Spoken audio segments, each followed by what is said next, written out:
Angela Beckett of Vancouver, BC. This is your chance to win big thanks to Save On Foods' $1 Million touchdown to win. If the kickoff is returned for a touchdown, you could win groceries for a year. If 2 kickoffs are returned for touchdowns in this game, you could win $1 million.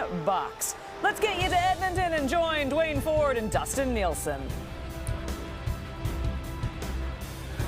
It's another early season installment of the Battle of Alberta. The 3-0 Stampeders coming off a bye week after beating the Elks in week 3. Edmonton finally finding their way into the win column last week in Hamilton, now sitting at 1-3 on the season. Elks and Stamps ready for some Thursday night football here at Commonwealth. The big storyline coming out of that victory out east.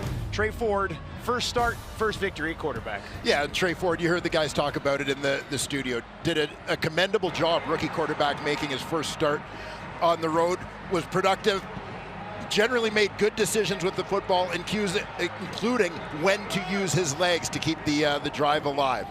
But he's not the only twin playing in tonight's game. First start for the 5th overall pick, another first rounder in the 2022 draft. Jalen Philpott, with Richie Sindani out of the lineup, gets to start at wide receiver for Calgary tonight. This man has had a lot of success against Edmonton, 10-3 versus Edmonton in his career, and obviously a stunning record in the months of June and July, September, not bad either. Chris Jones getting his team into the win column last week, 5-10 in his career coaching against the Calgary Stampeders. Calgary won the toss, said we want the football, so they will get it here on a Thursday night. Thank you very much for joining us at Commonwealth, as Edmonton looks to make it 2 in a row, and Calgary looks for a perfect 4-0 start coming off an early season bye week. Chance to regroup here for them, playing Edmonton 2 games in a row. This will be taken by Philpott, far side of the field. He's got some room. Philpott tracked down at the 50 and eventually forced out of bounds. Well, they say they can use him in a bunch of different ways, return game being one of them. Yeah, immediate impact in this one for Jalen Philpott out of the University of Calgary. He had a lot of the talk coming out of the combine about the Philpotts, not necessarily the fastest 40s, not necessarily the best testers, but these guys play bigger, stronger, and faster than they test. And he has that 60-yard kickoff return to attest to that. His brother had a 66-yard catch too, so all this talk about they aren't very fast, I don't know where it's coming from. Yeah. People that didn't watch the film.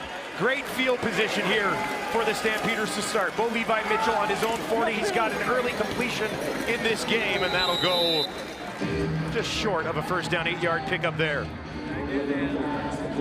Oh, Bo Levi Mitchell, the veteran quarterback there. You see his early season numbers. Those, of course, include a win in their last game against Edmonton. Does that make it like half a back-to-back? Back-to-back for one team, not the other? Yeah. He's coming off back-to-back 300-yard passing games for him, and said his team needs to get off to a better start, and they look for that now. They'll hand it off to Carey. Carey's got a big hole, and he's got a first down inside the 25. Let's take a look at the Calgary starting offense presented to you by Expedia. And looking at that offensive line, of course, that unit anchored by the veteran center out of the University of Calgary, Sean McEwen. Malik Henry coming off a monster game, over 170 yards receiving on 6 catches for him the last time these two teams faced each other 2 weeks ago. A 10-yard pickup for Kadeem Carey on his first touch of the football game. 4 receivers to the wide side right of the field here for Mitchell. Looks towards Carey in the end zone, off his hands and falls incomplete. Would have been a quick strike for the Stampeders. Well, they got the matchup they liked. Getting their running back, Kadeem Carey, on a free release out of the backfield. Like a little bit of a mix-up there even in coverage, as Jalen Collins, the corner, was late to go with him. Carey gets in behind, but unable to make the over-the-shoulder catch. Looked like Collins thought he was going to go, and then he was like, no, maybe I shouldn't, and then he went with them, and they dropped it in there for Carey, but he could not hang on. So this brings up 2nd and 10 for the Stampeders on the Edmonton 22. Logan in the game alongside Mitchell, who's going to look to the end zone again, and this time he overthrows Kamar Jordan, and it falls incomplete, and will bring up 3rd and 10 on this first drive of the game for the visitors. Well, the drive of missed opportunities there. Matchup between a couple of veterans, Kamar Jordan and Ed Gainey. On that side, Jordan in behind him this time. Bo with a little bit of an overthrow. Paredes out here looking for his 30th in a row in the regular season. 5th longest streak in CFL history.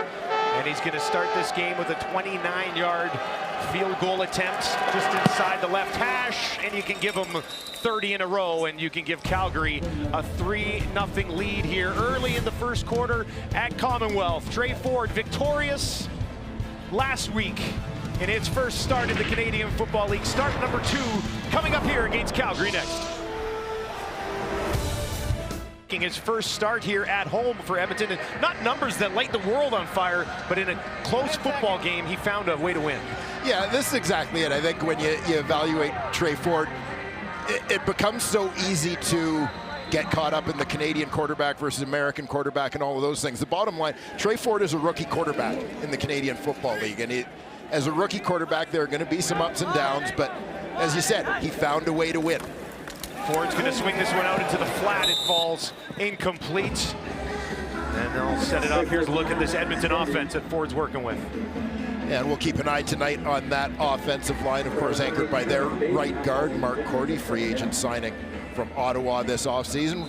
When these teams met a couple of weeks ago, it was Manny Arsenault who led the Elks in receiving. He had over 100 yards in that game. Huge game for Arsenault.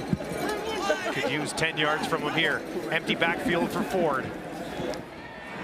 Thought about taking off, now he will, and he gets hammered at the 40 after maybe picking up a yard. Judge and Fraser Sopik in his face.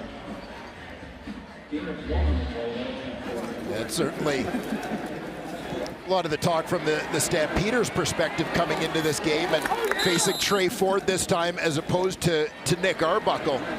You know, it's a little bit different, as we said, back-to-back games for the Stamps, but Edmonton with a game in between actually gives Calgary a chance to plan a little bit for Trey Ford, whereas if it had been a true back-to-back and they're kind of seeing him for the first time, and obviously a very different look with a quarterback who runs as much as he does. Mango kicks this away. Logan on the return, takes it back towards the 40, doesn't get there. Bo Levi Mitchell will have the ball when we return. Had a couple of cracks at a major to open up this game, but does have a 3-0 lead on the road in Edmonton.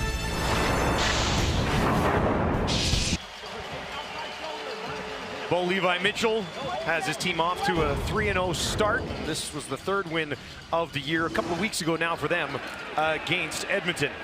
Yeah, as you mentioned, back-to-back 300-plus yard games for Bo Levi Mitchell. Nice numbers in that one, 75% completion. Nice job spreading the ball around. We mentioned Malik Henry, the leading receiver in that one, but Beggleton and Jordan also came up with some big plays along the way. 4 different receivers with 100 yards receiving already on the year. Sindani, one of them not in the game tonight. Now they're going to try to set up a screen underneath to carry, and it's a nice pickup on first down against this Edmonton Elks starting defense. Yeah, taking a look at this group along the defensive line. Christian Rector had a strong performance against Hamilton in Edmonton's last outing. Ben Davis played his first game last week, first start this week, taking over as the middle linebacker. We'll keep an eye on him as Dion Lacey was the leading tackler for them in the last meeting against Calgary. And Jalen Collins, of course, one of the heroes of the win in Hamilton with a late game scoop and score the winning points. 2nd and inches, and this will be pushed ahead by Tommy Stevens for the first down as Bo Levi Mitchell, much like his head coach, together as a duo, a lot of success against Edmonton during his career. Yeah, it certainly has been, as you see Bo's Battle of Alberta numbers, including another 5 300-plus yard passing games along the way. More wins against Edmonton than against any other CFL opponent. One of the things that's worked well for him so far this year, he's been sacked just twice in their first 3 games. So that offensive line doing an excellent job for Bo Levi Mitchell. They'll hand it off, and it'll be pushed ahead by Philpott as they get him involved in the ground attack, and he takes it on to Edmonton's side of the field. Showing some of the skills he inherited from dad. Of course, Jalen's father, Corey, a terrific running back with the BC Lions, later Winnipeg Blue Bombers during his CFL career. 6 yards on the pickup for Philpott, who will now slide out there to work against Jalen Collins. Carry into the left of Mitchell. Looks to his left.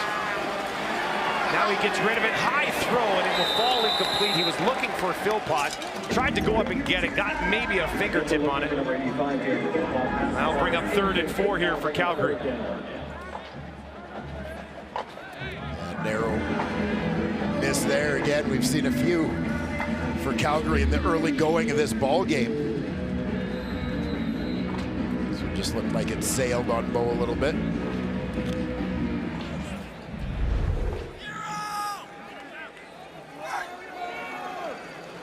Cody Grace missed the first 3 games of the year due to injury. Back in the lineup, and he'll put a high kick up. Takes a while to come down at the 10, a 42-yard kick.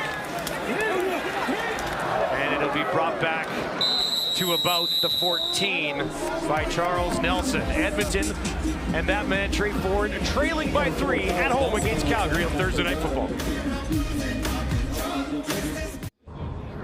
Well, it was a victory last week for Trey Ford in his first start out in Hamilton in front of many family and friends. He used his feet, and obviously he got that arm going a little bit as well, including getting Kenny Lawler involved, which is something that he certainly will want to do on a regular basis. For more on Trey Ford, let's send it down to our Sarah Orleski. Dustin, when we asked him about last week's game, I mean, he kept going back to the fact that he loved that so many family and friends were there. He knows that there is a lot to build on after that game, a lot of improvement, though, as he starts to get comfortable in this role for it. And he said one of the things is that he knows that as he gets more comfortable, maybe he will transition into becoming more of a pocket passer. But right now, he's going to continue to use his legs as a weapon. He's not going to worry about any critics who say that he might not throw enough. He'll do whatever he needs to do to get the win. One thing Chris Jones said, though, is that he would like to see Trey get the ball out of his hands quickly, and when they are in field goal position, he needs to make smart decisions to make sure they stay in it. Starts at his own 14 here. Pressure coming. He saw it. He got it away, and he finds Darrell Walker for the first completion of the game for Edmonton. Always a good sign for Edmonton to see number 87 involved early. Darrell Walker here. There's another veteran in Trey Roberson on the corner.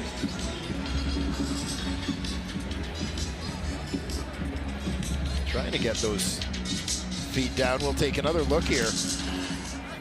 See if he keeps possession as he stutters. A bit of a bobble there. May have gotten away with one. Ford to his left. In trouble. Trying to get away, and he does. Ford now opening up some room for himself. Looks down the field. Deep shot, and it's going to work at the 45. Are you kidding me? Kai Loxley hauls it in after Trey Ford works some magic. And this is exactly the kind of stuff that Chris Jones saw on film, on the college film of Trey Ford at the University of Waterloo, that convinced him this guy can be a playmaker, not just at the U Sports level, but also at the CFL level. He is that good. He's that athletic. He's that elusive. Calgary, as I said, yeah, I mean, Calgary has had the opportunity to see. They know what he's about as a scrambler. Still unable to bring him down there. It goes for 46 yards. Now he's going to keep it and take it up to the Calgary 40. Let's take another look at that play. This is what playmakers do. This is what guys who have this ability are capable of. Yeah, there's no question of that. Again, you're talking about a guy who's among the best university sprinters in the entire country. So there's speed, but it's not just straight line speed, right? There's that quickness, that elusiveness, as I said, ability to avoid the rush. And great sign in that instance for a young quarterback as he comes out of that scramble. Not a great sign here as he takes a knee, but coming out of that scramble to still have his eyes downfield in a situation where I'm sure a lot of people were anticipating he's just going to pull the ball down and run after coming out of that rush from the Calgary D-line. A nice catch by Loxley at the other end as well for the short yardage quarterback to make a play like that downfield. Ford hops up quickly after getting looked at, but he will come out of the game. Arbuckle warming up quickly on the sideline, and now he'll slide in under center. Here's that last play for Ford. Yeah, designed quarterback run here. Taking it up on the inside. It looked like he was kind of favoring that right shoulder a little bit as he came off. Maybe that last shot in the back jarred something. Arbuckle in, 3 to his left, 3 to his right, and he's got a completion to Walker, and it'll be just short, about a yard shy of a first down. Arbuckle, 795 yards, couple of touchdowns, 6 interceptions in his starts with the club. But it's funny to see as Arbuckle signals as he comes off the field. It's not a short yardage quarterback coming on, but Arbuckle signaling to the slot back, Loxley, you're under center for this one. Ty Loxley, of course, the number 3 quarterback, former college quarterback at UTEP. He is also the short yardage QB for the Elks. He will slide in here and try to push ahead, and he's got more than enough for a first down. So now he'll slide back out to the slot, and Arbuckle comes back into the game. And you see Ford grimacing there in pain with his throwing shoulder. Unfortunate twist for Edmonton's young quarterback. We'll keep an eye on that situation, certainly. But in the meantime, fortunate to have the veteran Nick Arbuckle. Started the first few games of the season, ready to jump back into this lineup. First and 10 on the Calgary 33. Out to Arsenault, he's hammered, ball bounces up and falls incomplete. That was there for the taking. And fortunately for the Elks, nobody on the Stampeders defense was able to come up with it. Yeah, a play perfectly read by the Stampeder defense. Jonathan Moxey coming from his corner spot to arrive simultaneously with the football. You see the helmet pop up on Manny Arsenault. But Steph Banks just unable to come down with that interception. It was off his fingertips. Second and 10 now for Arbuckle. Dumps it off to his running back. And they'll take it up to about the Calgary 30, and that'll bring up third down after the catch by Sherman Batty. The Stampeder corners, Moxey and Roberson, demonstrating some physical play here on this Edmonton drive.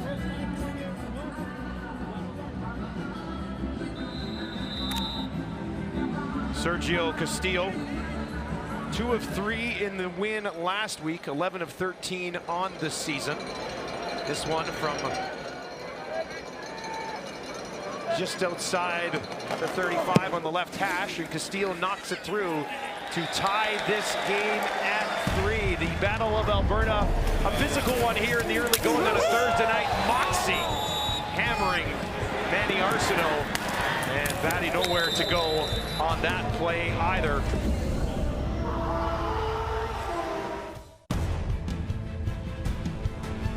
Thursday Night Football is brought to you by 7-Eleven, where you get fast 24/7 delivery on game day, including Slurpee drinks. Nothing like a delicious Slurpee in the middle of the summer. Well, I know you were raving about the pizza sub. I didn't know if I should bring it up, but well, it's my favorite sub sandwich of all time, the pizza sub at 7-Eleven. Here's Bo Levi Mitchell, 2 of 5 for 18 yards. He'll hand it off to Carey, breaks 1 tackle, and the ball pops loose in Edmonton. Did they hop on it? They do. Scott Hutter, who forced a fumble in the victory last week, scoops this one up. We'll take a look to see exactly where this ball comes free. Kadeem Carey spinning. And looks like it's out just before his knee touches down. Great reaction there by Scott Hutter, as you said, to add a fumble recovery to his forced fumble from last weekend. Credit to Jalen Collins, who I think originally started to attempt to punch that out. Well, returning the favor. Last week it was Hutter with the force, Collins with the recovery. This time reversing roles.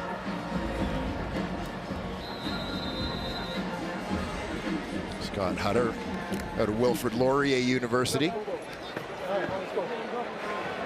That's another one. Arbuckle bat out on the field, working from the Calgary 51. They'll hand it off. Batty right up the middle, and he's got a first down inside the 40 against this Calgary defense. I saw some flashes from Sherman Beatty in that backfield against Hamilton. As we take a look at the Calgary defense, at leader of that D-line, Mike Rose at the D-tackle spot. We'll keep an eye on the matchup, particularly between he and Mark Cordy tonight. Cameron Judge having a nice bounce-back season after an injury-riddled 21 season in Toronto. That will spot for Calgary. And Trey Roberson back into the lineup after missing time due to injury. 12-yard pickup. Arbuckle looking for Litre, but it falls incomplete. Talked to Ford a little bit about Arbuckle and having him around. He said, you know, it's a good veteran presence to help him as he prepared for this week, and a veteran who probably isn't overwhelmed by being thrown into this situation. Yeah, I mean, this, for a guy who has been a starter, been a backup, Nick Arbuckle certainly has the mindset to go in whenever needed. As you see that shot in the back of the right shoulder that Ford takes there from Brad Muhammad. Arbuckle with some time, and now it's going to be thrown away as pressure finally got through. Just over 2 minutes remaining here in the first quarter. Yeah, Arbuckle protecting the field position, avoiding the sack on that one as he ends up with the Stampeder defender right in his face. And there is a flag here at the end of the play. As Arbuckle threw this away with the pressure in his face. Yeah. Weak side linebacker Cameron Judge, the man who popped free there. Intentional grounding, Edmonton, number 9. Ball will be placed to the spot of the foul, 3rd down. So much for protecting the field position as that one sailed out of bounds behind the line of scrimmage. And that will back them up. Chris Jones not happy, a loss of 11 when it's all said and done. And it'll be 3rd and 21 here for Edmonton. Mangle will come out now to kick this away.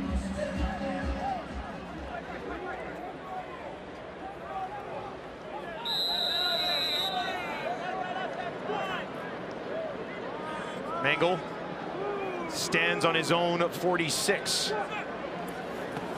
Malik Henry waiting for the kick. Henry slides underneath it at his own 14, quickly up the sideline and out of bounds on the return.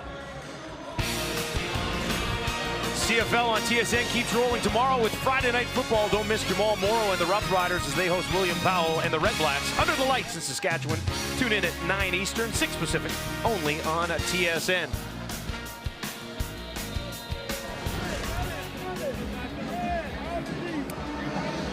Calgary's going to start on their own 28 here. Mitchell's 2 of 5 for 18 yards. Kadeem Carey, 2 carries for 21, but had a turnover as well that gave Edmonton a chance to take the lead, chance they were not able to take advantage of. Mitchell now has a man wide open, and that's Henry using his speed up the near sideline and takes it outside the Calgary 50. And his nice season continues. Yeah, crossing route concept underneath for Calgary here. You'll see Malik Henry, he starts off on the right side of the formation. He's going to come across the field to the left. See Kamar Jordan heading the other way. Creating just a little bit of traffic there. Nice pickup there, Mr. Henry.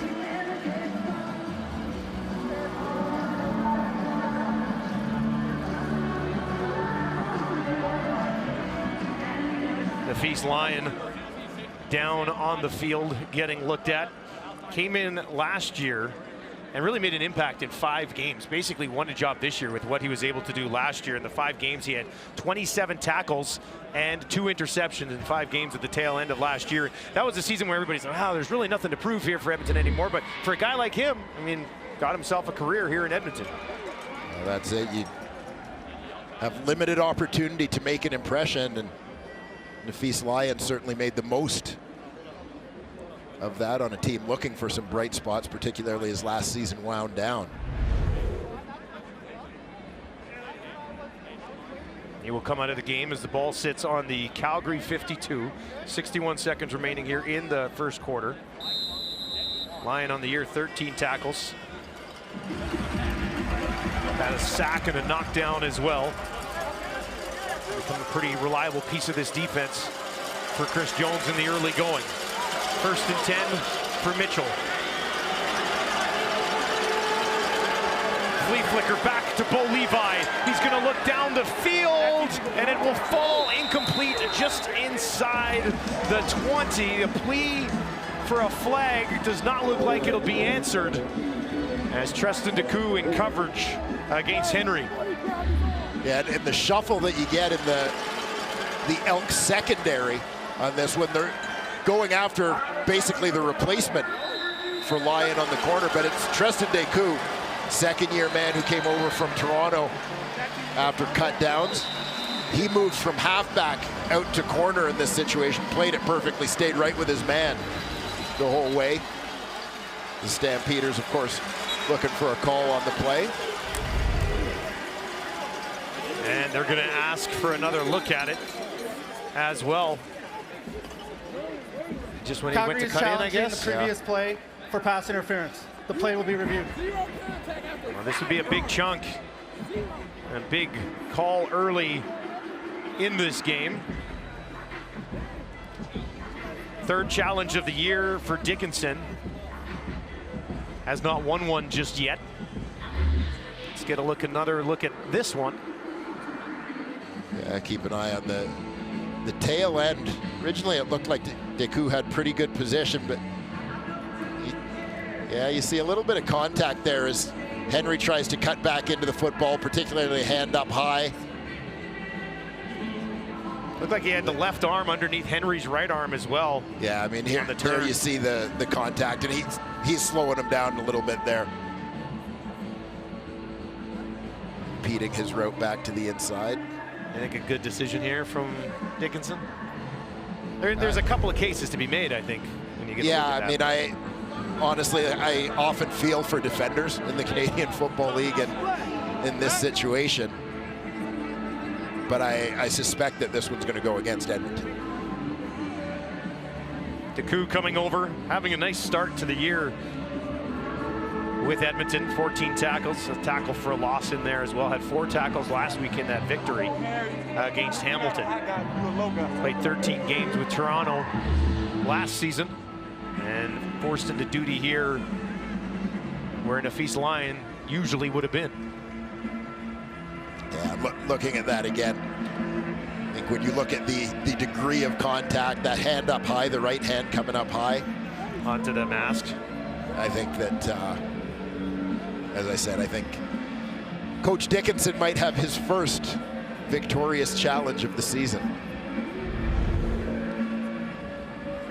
They are certainly taking a while to look at this one, and rightfully so, as you see the 2 guys chatting about the play that is under review. And Henry's speed is obviously a weapon that this Calgary offense certainly wants to take advantage of on a regular basis. Let's get the call. After review, the ruling on the field is overturned. We have pass interference, Edmonton, number 37. First down at the spot of the foul. Another big gain on a Malik Henry target, 33 yards. The pickup there was a result of the penalty call. Calgary will find themselves in business again. They had it down at the 22 earlier and took a couple of shots to the end zone, and they came up empty. Now they work from the Edmonton 25, 1st and 10. They'll hand it off to Carey, and he is wrapped up just beyond the line of scrimmage.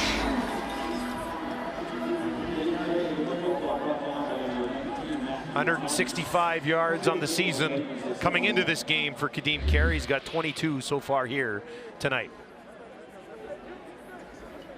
Yeah, Carey continues to establish his place as one of the Canadian Football League's top running backs.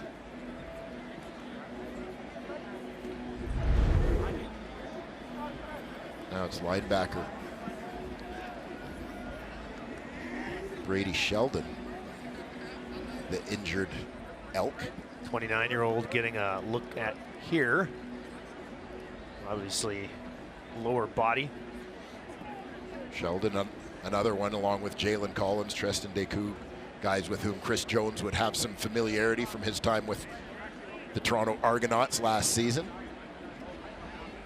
Bo Levi Mitchell looking for a better start. And they've been trailing at halftime in their first 3 games. And here's a look at what Bo has done so far this year. All 3 victories, which is the most important thing, but a couple of really nice games here in week 2 and 3. Yeah, and you look at those numbers and you wonder sometimes, as you said, with the slow starts for Calgary, trailing at halftime in each of their first 3 games this season, that they might feel a little better if they maybe weren't throwing the ball as much in the second half out of necessity. They might give up some of those yards in exchange for a better opening 30 minutes. He's facing a Chris Jones defense here tonight, and here's what he had to say about playing against Chris Jones earlier this week. I've played him so many times. It's new every time. You know, it's always a surprise. There's always somebody in a position you don't think they're going to be in. You know, you always think you know how he's going to play you, and he knows that as well. So there's always that reverse Jedi mind trick of, you know, you think you know me, but I think I know you. He's going to force you to put the ball in a different spot and beat him in a different way. And, you know, I mean, if I was a defense coordinator, I'd probably do the same thing. So, you know, it's something that I respect a lot. I'm fully supporting more Star Wars references in player clips moving forward this season. But it really is kind of a guessing game between 2 guys when you see each other so often, right? Yeah, certainly. And, you know, even more so now with Chris Jones returning to Edmonton. And, you know, these 2 teams definitely seeing a lot of each other as, you know, we talked a little bit about the Edmonton-Calgary rivalry. Bo suggests that, you know, in his perfect world, you don't see each other till Labor Day and then have things heat up down the stretch. But they get a couple of their meetings out of the way early on here in 2022. Jones 5 and 10 in his career against the Stampeders. 2nd and 9 for Bo Levi Mitchell.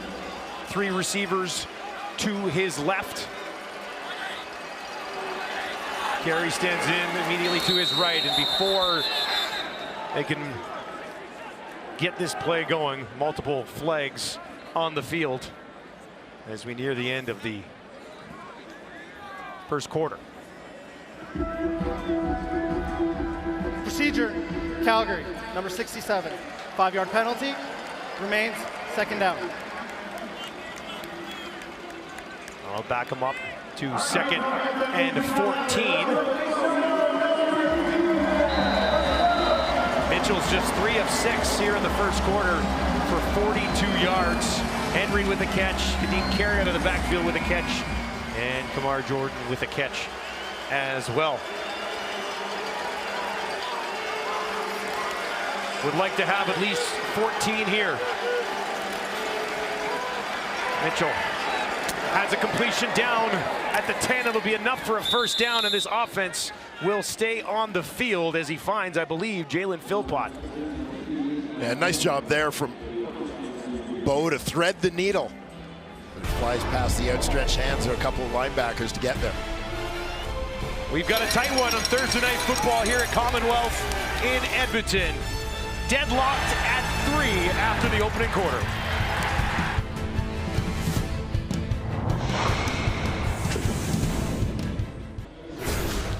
Well, we are tied at 3 after 1, and when you look at these first quarter stats, it's about as evenly as you can play a football game, from time of possession to passing yards, rushing yards. Pretty evenly played game here so far. Yeah, 2 teams feeling themselves out a little bit, I suppose. Of course, Calgary starting to press a little bit on the current possession, but, you know, I think the clip from Bo Levi Mitchell probably summed it up as he talked about Chris Jones and playing against each other, the level of familiarity, not just between sort of quarterback and defensive coordinator, but I also think when you look bigger picture at Dave Dickinson versus Chris Jones, that these are guys with a lot of history and a lot of familiarity, so always something of a chess match between these two veteran coaches. If you are just joining us, Trey Ford started this game and went to the room with an injury. Arbuckle has since taken over. Mitchell, 1st and 10 on the Edmonton 13, has a ton of time. Look at this. Now they're gonna finally get to him and take him down. Heavily thrown down. Matthew Thomas gets home for his first sack. Well, chalk this one up to the coverage. As you said, all sorts of time for Bo Levi Mitchell in the pocket. But you just can't hold on forever. You're gonna see Matthew Thomas off the edge from his defensive end spot. And you saw, I mean, he came upfield, started to back off, had enough time to redirect again and still get to the quarterback. A loss of 12, 2nd and 22. 3 receivers to the right for Mitchell. Pressured again, and when they get there, they do. Back-to-back sacks for the Edmonton defense. Was that Thomas leading the way again? Getting them in bunches.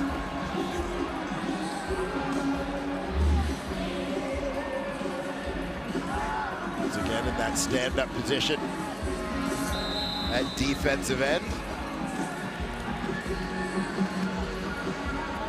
And this is just that situation of a disciplined rush from Edmonton, guys staying in their lanes, retracing their steps when they start to work back and rushing as a unit. Paredes, and he misses it. Streak is over at 30. Nelson will bring this out of the end zone and pushed out of bounds. Paredes had hit 30 in a row in the regular season, and this one squeaks just wide right, and the game remains deadlocked at 3 at Commonwealth.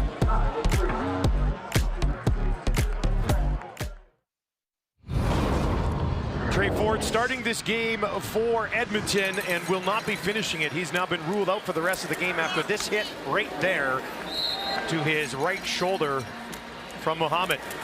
Yeah, heavy pop there. Ford on a called run, immediately favoring that right shoulder. Well, they always talk about with quarterbacks who like to run the ball, there's that increased chance of injury, and second start here, that's a tough one for him to deal with. Arbuckle in the game. Near side, and that one incomplete as he was looking for Osakusi, and he would have had to have been about 7 feet tall to get his hands on that one. Well, maybe if he was another former Elk and Queens product, Matt O'Donnell, he might have been able to reach that. Nice O'Donnell shout out. But well, you know, make the point here, Trey Ford was one of 8 Canadians starting for Edmonton, so they are able to replace him with an American at quarterback without having to shuffle the rest of their roster to meet the ratio. He could count as one of 7 Canadian starters, but they started 8. 2nd and 10 for Arbuckle, and maybe back to the line of scrimmage, not even, as he swung it out there for Litre, and it was completed but short, and that will bring up 3rd down for Edmonton, who having trouble getting their offense in gear here tonight. Certainly a tough field position situation right here for the Elks, getting backed up in their own end. Arbuckle 3 of 6 since coming into this game. Those 3 completions going for just 6 yards. Mangle stands about midway into his end zone. There's a flag as he will run this ball back and out of bounds.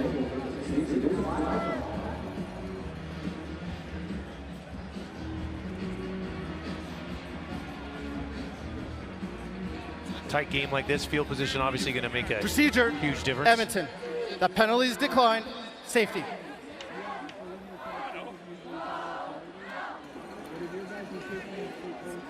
The ultimate race around the country is back. Get into an all-new The Amazing Race Canada Tuesday at 9/8 Central, only on CTV. Set your PVR.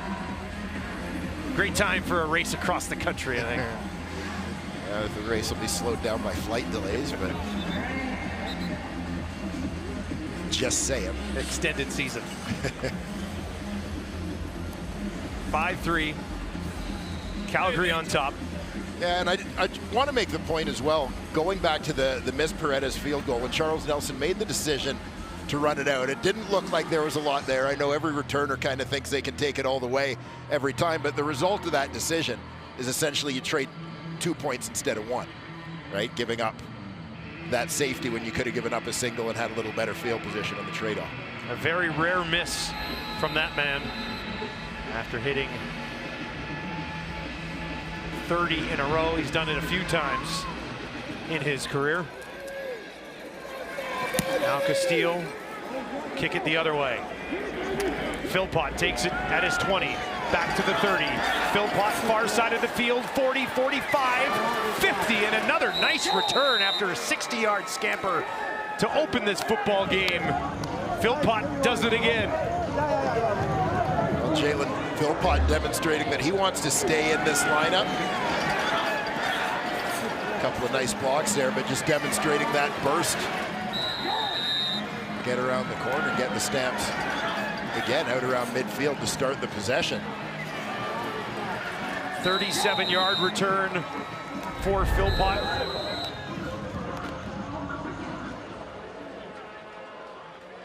Just 21 years old. Already showing some flash of brilliance here in the Canadian Football League. From the Edmonton 54, they'll hand it off in a huge hole here for Kadeem Carey. Carey will take it inside the 30 before he is stopped. A free run there for Kadeem Carey. Well, watch Bo Levi Mitchell sort of follow through with the pass fake here after the handoff, and it seems to hold some of the Edmonton defenders as nobody really seems to pursue Carey all that hard as he takes off around the left edge here. A lot of open space to that side. Nicely executed play from the Stamps, and obviously well blocked up front.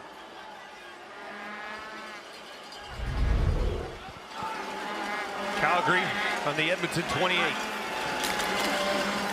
Back to Carey again. This time he picks his way ahead for a couple of yards and gets that down inside the Edmonton 25.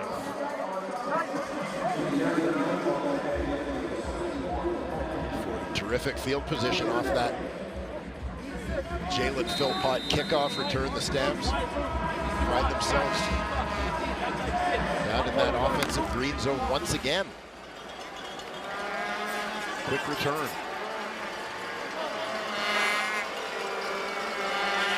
Second and 6. Empty backfield for Mitchell. Far side, he's got a completion, and that should be enough for a first down to Kamar Jordan. Third catch of the game for Jordan. 8-yard pickup. See Jordan, the number 2 receiver here, working out of the slot to the boundary. Lead on that defender. Push off to create separation towards the sideline. Fresh set of downs inside the Edmonton 20. Get it back to Carey. This time he's forced to the outside and can't really get away and open up. And there's an injured Elk down on the field, calling for help with his right arm while his left arm lays motionless. Christian Rector, I believe. D-lineman Rector, you see him pursuing from behind. Looked like that left arm kind of got caught between his teammate and the ball carrier. Kadeem Carey here as they went down to the turf. Watch him reach with the left arm here. His teammate kind of crunched him. As they take a look at Christian Rector, we will take a break here at Commonwealth. Christian Rector up and off the field, second-year man out of USC.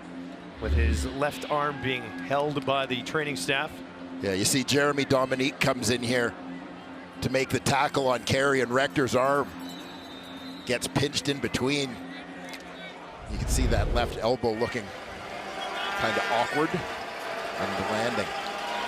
Calgary with a 5-3 lead, working on the Edmonton 17. 3 options to the left, 3 to the right for Bo Levi Mitchell. He'll take it underneath, and it'll be at the 10, but no further, as he finds Malik Henry for 7 yards.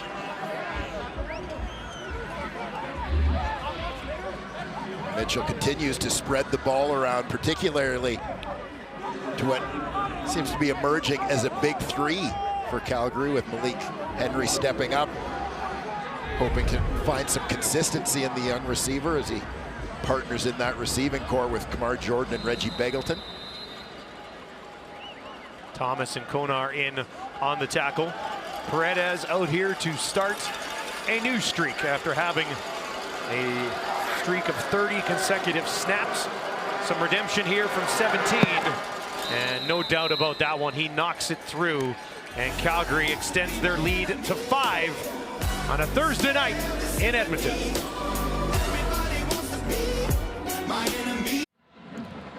Mike Rose on that Calgary defense. He got his first interception of his career. Does not have a sack yet this year. For more on his role in this defense, let's send it down to Sarah Orleski. Well, certainly, Dustin, there's a number of different players on this defense that can be the playmakers out there. Mike Rose describing himself, saying when he's out there, he just has to be a bear out there. He's running around trying to obviously contain the quarterback. He says, I don't really have a job. I'm kind of like the Draymond Green of the CFL. Well, Draymond's got a few championships to his name right now, but there's a few comments that you could make about that. But Mike Rose certainly looking to make his presence felt in this game tonight against the Elks. Huge piece of this defense. I would say more important to this defense than Draymond setting screens for Steph, but he's obviously a big piece, and he's developed nicely here. Well, you know, Draymond's not a bad defender himself, right? And that kind of frees up Steph and Clay and the rest of the boys. Andrew Wiggins, we need our Canadian content, of course, put some points up. 12 career sacks for Rose. Great guy to chat with. And he talks about being a pass rusher from the interior, as Beatty loses a couple here on that carry. That'll bring up 3rd down, and the Elks offense stuck in neutral. And what a fine Titus Wall has been on this Calgary defense, stepping in at that nickel linebacker spot. Very productive start to the season. Here we'll take a look at the work of one Mike Rose. Battling away on the inside, holding his ground. Mengel lets this fly from his own 36, a towering kick that will eventually come down to Logan with flags on the field. He will take it cleanly. Don't go anywhere. Coming up at the half, Kate and the panel locked and loaded to dive into the Battle of Alberta here on a Thursday night. Always anxious to hear what the panel has to say. Way smarter than us. And you guys go call the game. We'll break it down. Calgary, number 1. Half the distance to the goal. 1st down. So this will back Calgary up. Their worst starting field position of this football game. What do you thought of Bo so far? He's 6 of 9 for 74 yards. Yeah, they've definitely shown some flashes here. Keep an eye right at the point of attack there. Eli Buka charged with the hold. Calgary starts on their own 8. Mitchell forced out of the pocket, dumped it off in the direction of Kadeem Carey, but Konar or Carey, neither of them really had a chance at that one.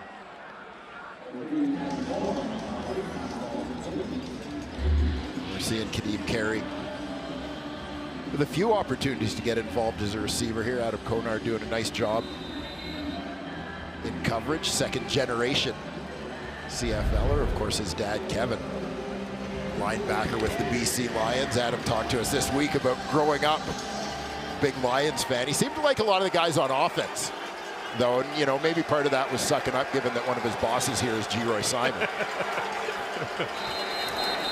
Legs here.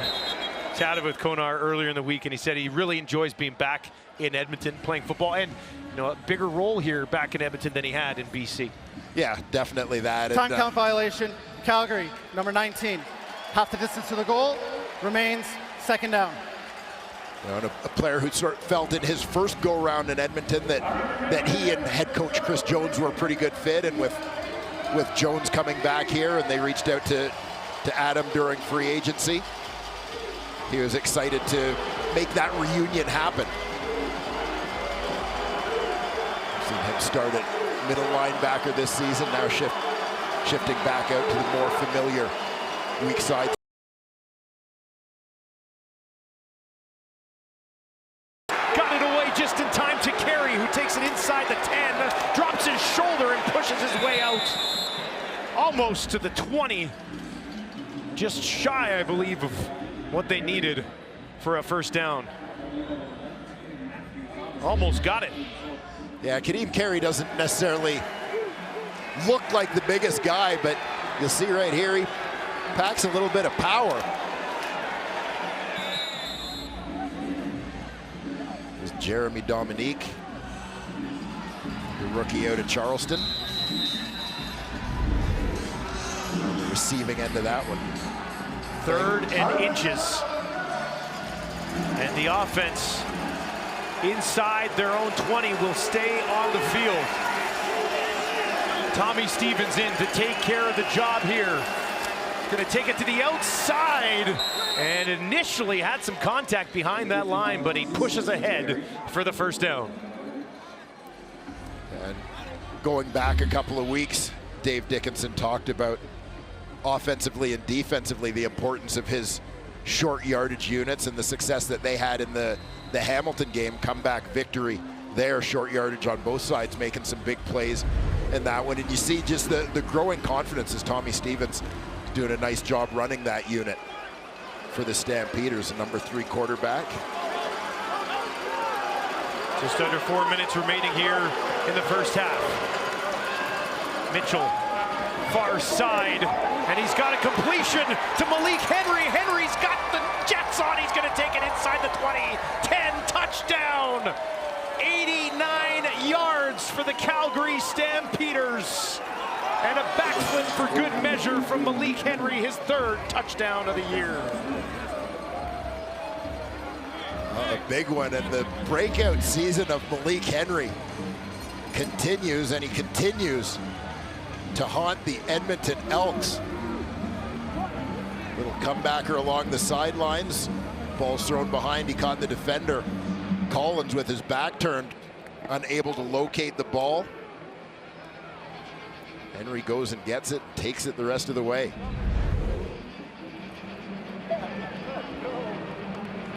They are going to go for 2. Right now the lead at 11. We'll look to push it to 13.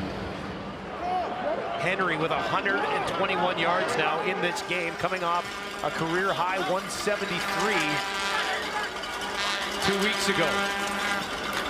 Mitchell wide open, dropped. Wrong way, couldn't haul it in, should have been there for 2.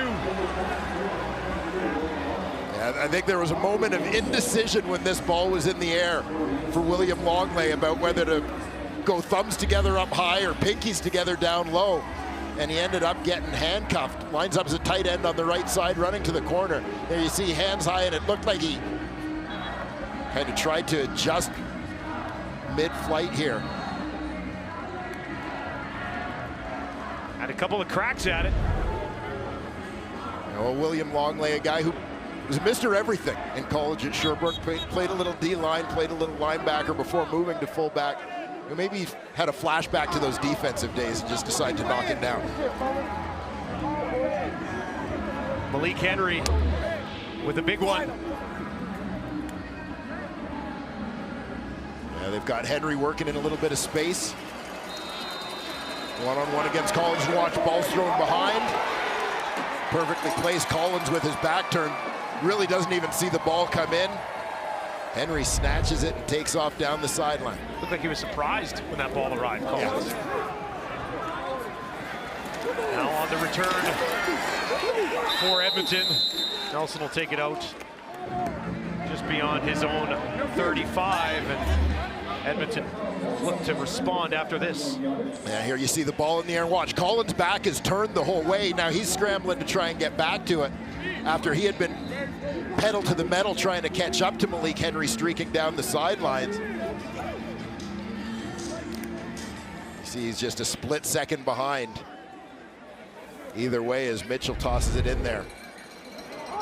Henry, of course, heavily involved in the special teams last year and more elevated role with the club this year, as Arbuckle will get it to Kenny Lawler. And for Lawler, late here in the first half, that's his first catch of the football game, a guy that you might want to get involved a little bit more if you're looking for a response to Bo Levi Mitchell. 177 yards and a touchdown to that man, Malik Henry. We're told that this is going to be the coolest shot on the CFL on TSN, and it is. Milt Siegel behind the glass. Do you like that smile, everyone? Because there is plenty more of it coming up at the half. If you don't like it, don't tune in. All smiles and laughs coming up at halftime. Edmonton not laughing right now. They trail at home here by 11. And that looks like it might be enough for a first down as Darrell Walker takes a pass from Arbuckle. And any points that Edmonton could put on the board here before halftime would go a long way. Yeah, they certainly would build a little momentum back, as they've been backed up in their own end, it seems, especially here in the second quarter. They've just never really caught up in terms of that field position battle. Arbuckle on his own 47. They'll hand it off, but nowhere to go. Calgary's defense having none of it. And now some flags and some pushing and shoving at the 45. And at least one flag has been thrown. This is the Battle of Alberta. Got to be a little animosity, doesn't Why did there? it take so long? Well, they're used to not heating it up till Labor Day. That's why.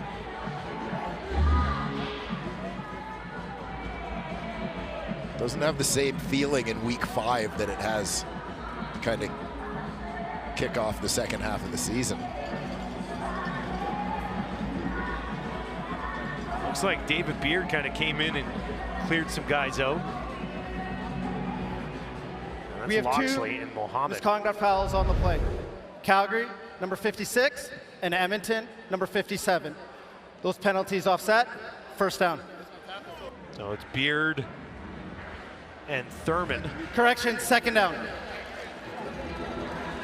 And it will be a second down with 2:29 on the clock here in the second quarter. Arbuckle 5 of 8 for 18 yards since coming into the game for an injured Trey Ford. He will not return tonight. Arbuckle has a man wide open. It's Loxley again, and he's got a first down. That's a couple of big catches for Loxley. He had 46 on his first catch. That came on a pass from Ford. He gets 20 more here from Arbuckle. Loxley is the middleman in that trips formation to the wide side of the field. Nice route there, step to the corner, work back to the football. I'm sure a quarterback like Nick Arbuckle has an appreciation for a receiver who's played the position, probably still sees the game through the quarterback's eyes, able to get on the same page. Now they'll dump it out to Walker. Gets a couple of yards on that first down screen. And it'll be second down situation here for Arbuckle with the clock now inside 2 minutes. Approaching the half, Calgary with that 14-3 lead. Again, the Stampeders have trailed at the half in all 3 of their games thus far this season, so a better start for them. In all 3 of their games, they've actually trailed by at least 10 points. Here, Arbuckle down the field, and that'll be intercepted inside the 10. Tremaine Washington puts this drive to sleep.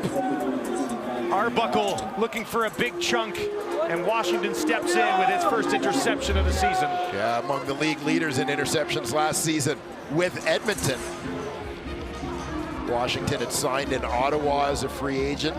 Was let go there, quickly picked up by the Stampeders, adding a little bit more experience for them on the back end.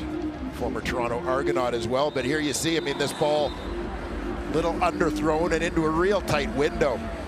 Intended for Kenny Lawler. Washington able to cut underneath to come up with the INT. 7th interception of the season thrown by Nick Arbuckle.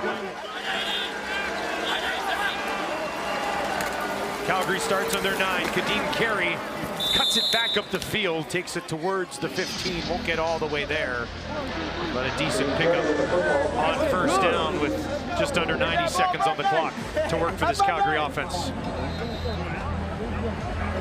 Deep in their own end here. So at least puts Calgary in a manageable second and medium type situation.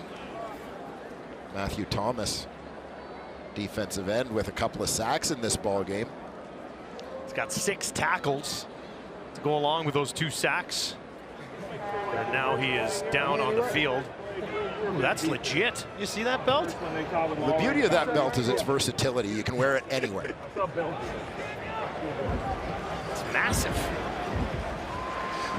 You always wonder, you know, who are the people who order these sorts of things? Make the purchases. But if you want a belt, I can get you one of those belts. Yeah. It's got to be fun at the beginning of the year coming up with what the cool thing's going to be on the sideline, right? You know, the dog chains, the hammer, the funny hats. hard hat, yeah. Washington's got the belt right now. Bo Levi Mitchell has the ball. 2nd and 5. Goes right back to Longley. This time he's able to haul it in, and he'll take it outside the 20, which is a first down.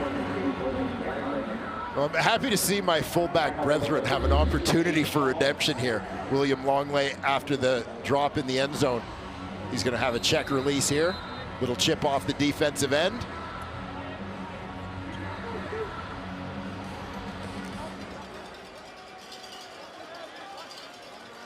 Nice adjustment to the ball in the air to pick up the first down. 45 seconds on the clock. Akunavanu's got his first touch of the game. Hauls it in for about half of what they need on first down with 40 seconds to work. Akunavanu, Edmonton native, playing for the Stampeders. Has a little bit of a following here tonight. 2nd and 3.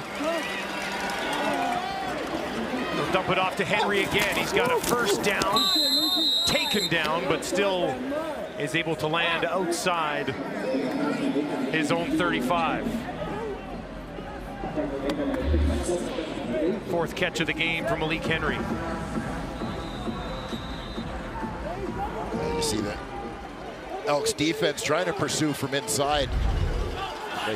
Jeremy Dominique appeared to get trapped inside on the ball fake. Mitchell over the middle. He's got a completion down towards the 50. That puts Bo Levi over 200 yards passing as he goes back to Henry again. And Henry is following up his huge game in week 3 against Edmonton, one with a monstrous opening half. And this one, they're going to send out the field goal unit here. What would be about 57, 3 seconds remaining in the half.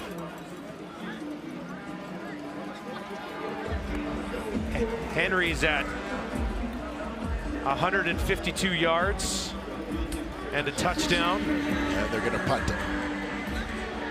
They will just kick this away. Red is long on the year, 46. Cody Grace will come out and try to kick this away. Nelson waiting for it.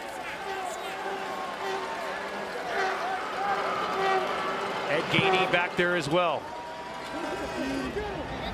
Gainey takes this just inside his own end zone, will scamper out. Mission accomplished. And that is going to do it. In the opening half here at Commonwealth, it is the visitors. Calgary leading at half for the first time this season. They're up 14-3 on their provincial rival. All right, back alongside David Sanchez, Matt Dunnigan, Milt Stiegel. When I asked the boys who wanted to start first on the panel, no one gave their answer, so our camera guy, Rennie, is going to come from the back here and start talking about the injury. You get enough attention.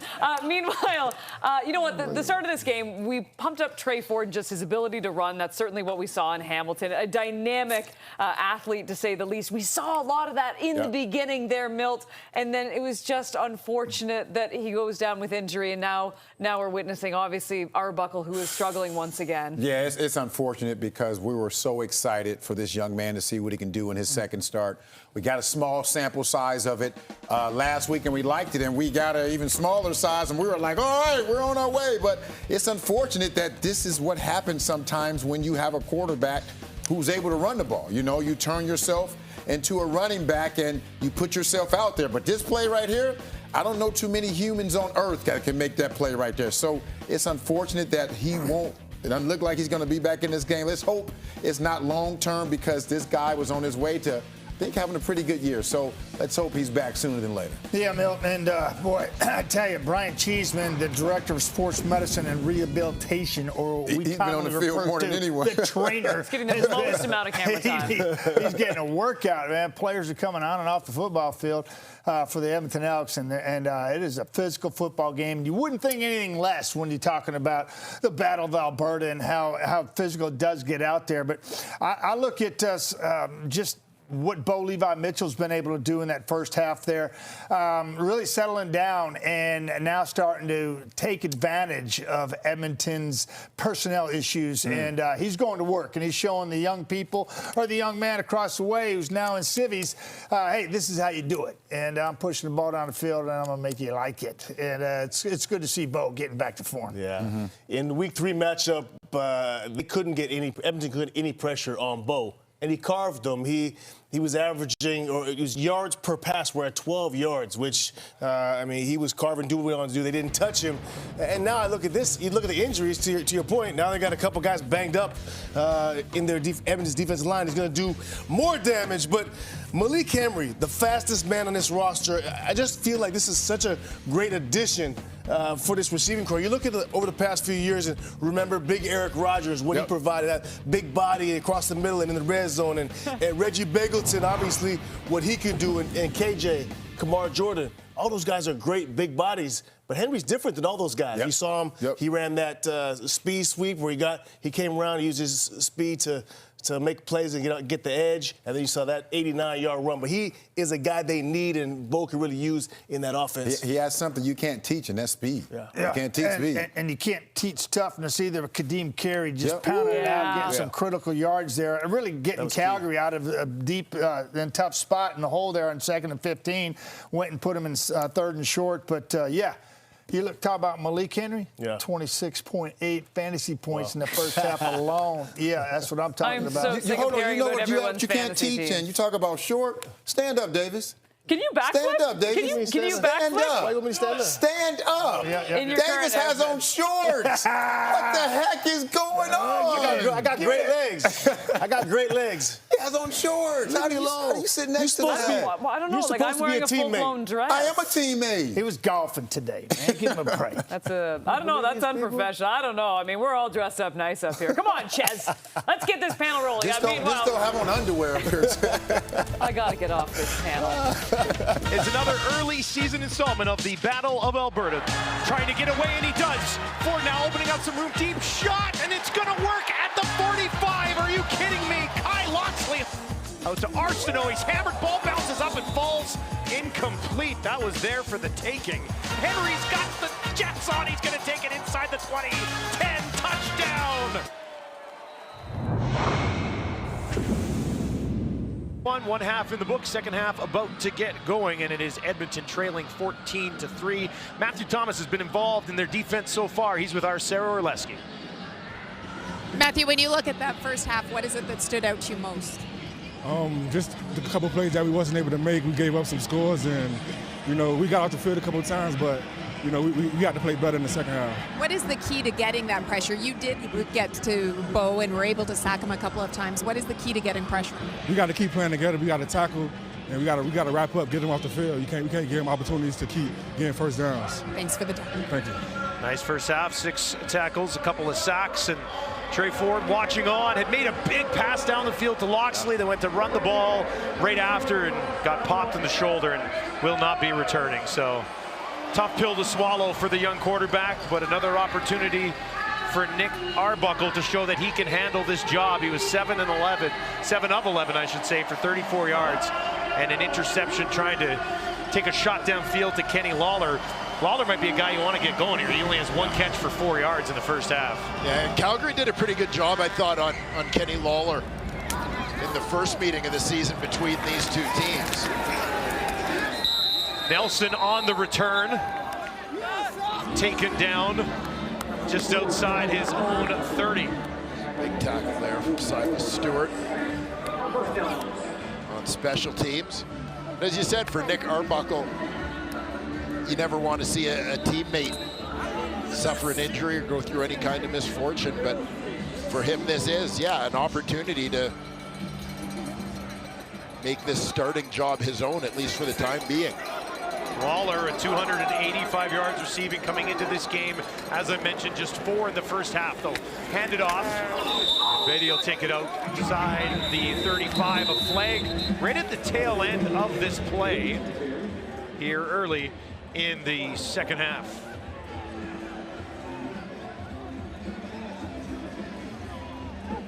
Unnecessary roughness, Calgary, number 32. 15-yard penalty, first down. Titus Wall came in like a heat-seeking missile here, the nickel linebacker for Calgary. The second man in, you'll see helmet on helmet shot here as he comes in. Aiming kind of low. He's been a nice find for the Stampeders this year. Got 1 interception, comes in double digits of tackles. Arbuckle with some time. He's going to swing it out near side. Benny will take it out for a first down, to a round of applause from the crowd here that really hasn't had much to cheer about offensively for Edmonton so far tonight. And Sherman Beatty, kind of a speed guy in that Elks backfield. Again, he's in the lineup with James Wilder, going down in practice last week. An upper body issue.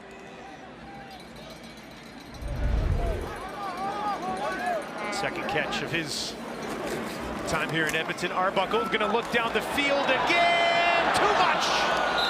Had Walker wide open in behind the defense, and he outgunned him. He knows he missed it. Yeah, Adam just missed him. That strike down the middle, you see Darrell Walker working from the slot. Inside man to that wide side of the field. You see him head for the post here. Nobody goes with him. All alone as he ends up in behind the safety, Raheem Wilson. I wonder if he's overcompensating after underthrowing Kenny Lawler in the first half, right? Yep. Walker hasn't had a touchdown since 2019. Would have had one there, but he was overthrown. Now they'll get it to Nelson, who has speed, stumbles a bit as he tried to turn it upfield, but he's wrapped up just inside the Calgary 40. And that will bring up third down for Edmonton. Well, an opportunity to at least open the half by putting some points on the board for the Elks, but they'll no doubt be lamenting a missed opportunity of their own. Remember, Calgary had a couple of them going in this direction in the first quarter.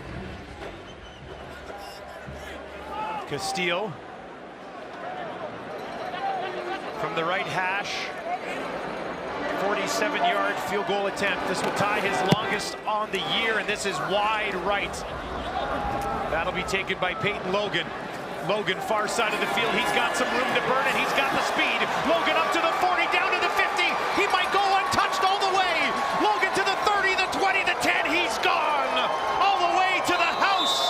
Peyton Logan, after a missed field goal, with some fireworks for Peyton Logan looking like Steph Logan in the return game. There, hitting the sideline and turning on the Jets. For a huge turnaround there. Edmonton looking to cut that deficit by 3 points. Instead, ends up giving up 6.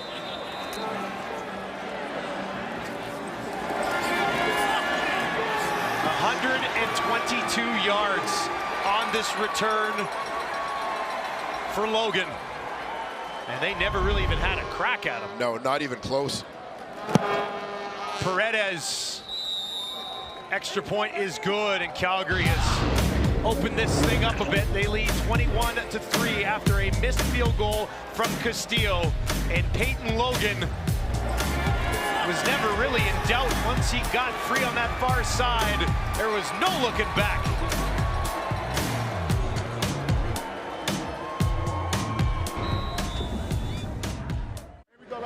Hey, shout out to Hardline, shout out to UT Mark, shout out to my mama, my daddy, my family, my girl, everybody.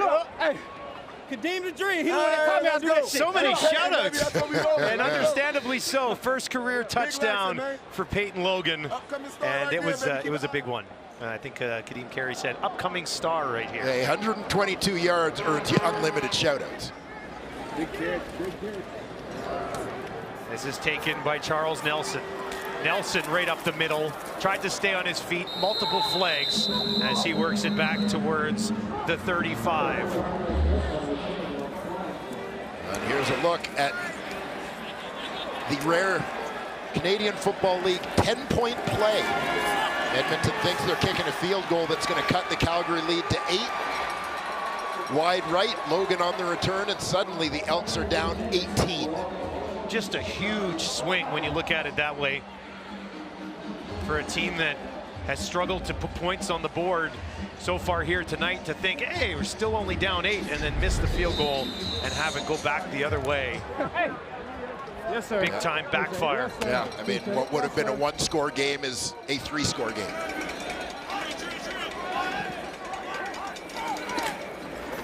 Arbuckle gets it into the hands of Waller, but nothing really opened up for him on that play, and he's taken out of bounds.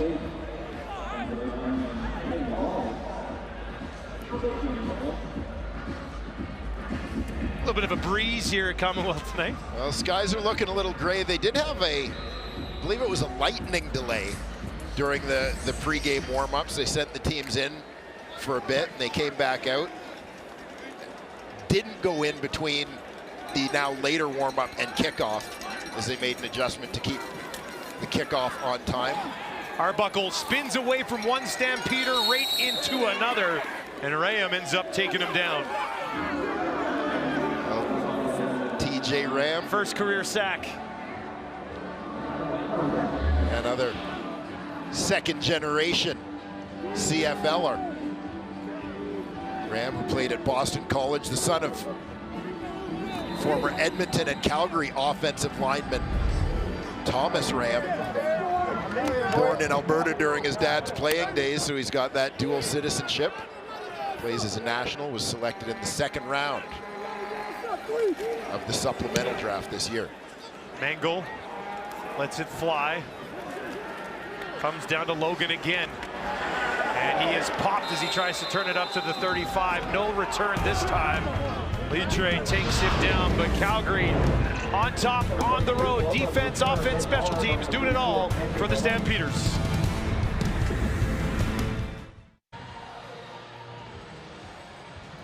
Welcome back, everyone, and things have cleared up here in Edmonton after a delay of about an hour and 7 minutes. We are ready to go. Bo Levi Mitchell will have the ball. Calgary ball on their own 36. If you are just joining us, torrential downpour here at Commonwealth, but they've cleaned up the field and it looks like we are ready to go. 10:23 remaining here in the 3rd quarter. Be interesting to see if the delay has done anything for Edmonton and their offense. Just 3 points in the game so far. Find themselves trailing 21-3 at home to kick off Week 5 in the Canadian Football League. And I know that they discussed early in the delay on the panel which team benefits most from the delay, and I think you'd have to say Edmonton, given the momentum that Calgary had, particularly on the heels of the Peyton Logan 122-yard missed field goal return. Huge shout out to Kate and the panel for taking us through that hour-long delay, and Commissioner Ambrosi for popping by up here in the booth for a quick visit. Fans back in the seats, and we are ready to roll here. 1st and 10 on the 36 after a delay for Bo Levi Mitchell. 223 yards passing so far. They'll get this one to Begelton, and he is taken down. His first involvement in this game offensively for Calgary. And our first look at that particular play in this game, the shovel pass to Reggie Begelton. And I wonder, just given the field conditions right now, obviously very wet, if there was sort of a desire to test the defense's ability to redirect laterally with that play, see if there might be something they could take advantage of there with the footing. Ed Gainey on the tackle. 2nd and 8. And we've got whistles. Timeout, Calgary. And a timeout. I was going to say, I don't see a flag anywhere. And a timeout by the Calgary Stampeders. It's the longest delay you had in any of your games. And it's got to be tough. Shutting her down and firing it back up. I'm not sure we had a weather policy back then. Played through anything. How many guys got struck by lightning?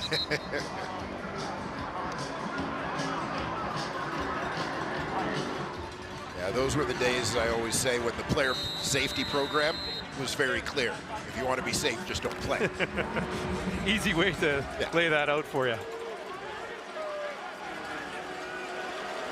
Mitchell, back-to-back 300-yard games coming into this one, and well on way to a 3rd consecutive 300-yard passing game. He's got a completion that will go for a 1st down as he goes back to Begelton here, and they move the ball towards midfield. Yeah, just interesting sort of mid-game as you're going to see teams, obviously an additional quick chance to make adjustments to the halftime adjustments, but I think even beyond that, you know, you're talking about a game that started with, for Edmonton, a very different quarterback play, and now you're talking about different field position or conditions that you got to believe strategies have changed a lot. It works there for Kadeem Carey right up the middle for a 1st down. That'll put him up to 70 yards on the ground tonight on just 8 carries, moving the ball well. Yeah, nice work by the O-line here. The pulling guard, Zach Williams, with the kick out. Kadeem Carey just turning it north-south, lowering his shoulder to finish that one. Kamar Jordan getting in with a block there to open things up for his running back. Stands in to the left of Mitchell this time. They'll give it to him again. Carey right up the middle again. No 1st down this time, but a pickup of 7, and it's a nice chunk on the 1st down carry. Yeah, the Stampeders offensive line has done a very nice job in the early portion of this season, both in terms of pass protection, as you mentioned early in the ball game. Bo Levi Mitchell hit through their first 3 games of the year, but in addition in the ground game. 2nd and 3. Back to Carey again, up the middle again, and he might be just shy of a 1st down, but obviously the plan is to come out here and run the ball with Kadeem Carey. Ed Gainey exchanging a few words with a couple of members of the Calgary Stampeders. Yeah, that started with a little bit of a pushing match. Kamar Jordan, I believe, was blocking Ed Gainey on the play, and clearly something went on to which Gainey took exception. Led to a little bit of pushing and shoving and some jawing, but again, it's the Battle of Alberta. I don't think we'd expect anything less. Carey just enough for the 1st down, so they'll give him a fresh set here on the Edmonton 37.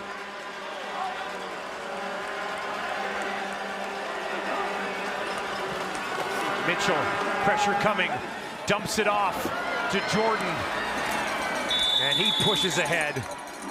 cutting back inside and getting right back in the face of Gainey once again.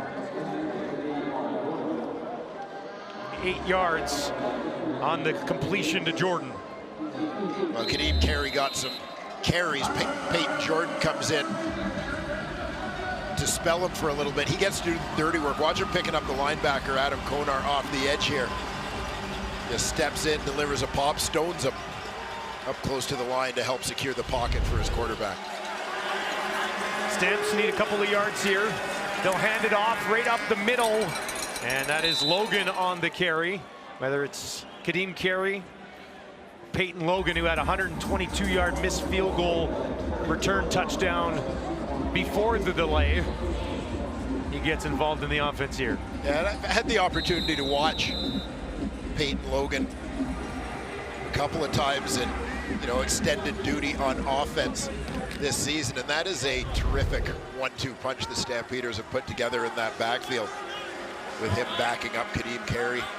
Not the biggest guy, but strong, solid on his feet, good hard runner. Just 5'8", 189. He's got the ball again, and he stays on his feet. Far side of the field, and he's in. Touchdown.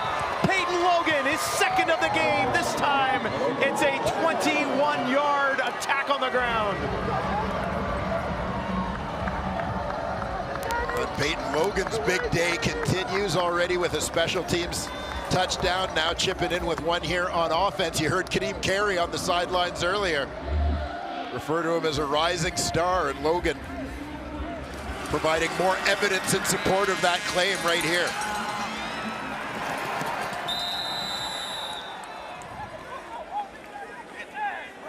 Bonus points on the celebration as well.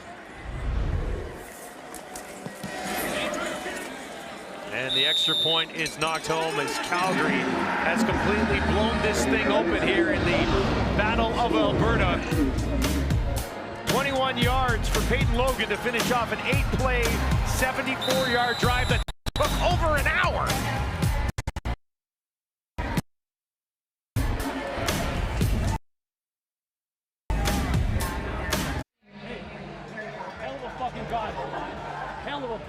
Second trip to the end zone today for Peyton Logan, this time a running touchdown. And you said he's not a big guy, but look at the speed that he's got. Yeah, and very strong on his feet, great balance. You can see kind of a low center of gravity, wide-shouldered guy. Good hard runner, not that he needed to go through anybody on that one. Well blocked up. The return up towards the 30 by Charles Nelson, and Edmonton trying to get some sort of offense going in this game. They trail 28-3, and it looks like Kai Loxley is going to start at quarterback here after the delay. Ford started the game injured, will not return. Arbuckle came in and was 10 of 15 for 57 yards and an interception. Kai Loxley, who leads the team in receiving yards tonight, is now in at quarterback. And he's going to keep it here and take off. Look at that stride. He's got a first down, stays on his feet, and takes it all the way outside the 45. Kai Loxley, big dude, 6'4", 210 pounds. You saw he packed a little bit of a wallop himself going into that big collision. Again, you talk about changing strategies, changing game plans as this game goes on. Probably a little bit different package. You see Nick Arbuckle supporting his teammate there, but little different package of plays presumably for Kai Loxley than for Nick Arbuckle. They'll hand it off this time, and a good push ahead. Did the ball pop out? And does Calgary have it? Judge comes up with it, and a turnover caused by the Stampeders defense. Calgary is going to get the ball back. Here's another look at it. Nelson has it pop out, scooped up by the visitors.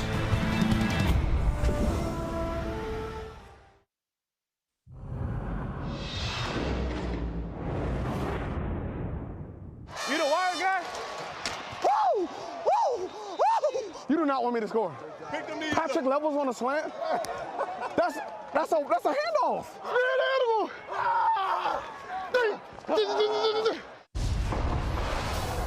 Don't miss next week's CFL Wired episode, bringing you exclusive access to the latest CFL highlights. Catch it Wednesday at 10 Eastern, 7 Pacific, only on TSN. Well, Calgary gets the ball back here. Their last 3 possessions have led to 2 touchdowns and a field goal, so they've been moving the ball extremely well. We talked about it. Their 3 wins have been come from behind victories so far this year, but they've been in control of this game for most of it. Yeah, definitely looking to change the trend in a big way with their performance so far tonight. So take a look, Charles Nelson, the ball carrier. Big collision there, Cameron Judge, the beneficiary. Stamps have the ball at midfield. Just the second carry of the year for Nelson. Now here's Kadeem Carey, and look at him go. The running back duo of Kadeem Carey and Peyton Logan doing some serious damage to this Elks defense. And there doesn't seem to be a lot of doubt about Calgary's game plan coming out after the weather delay. Absolutely pounding the football and having great success doing so.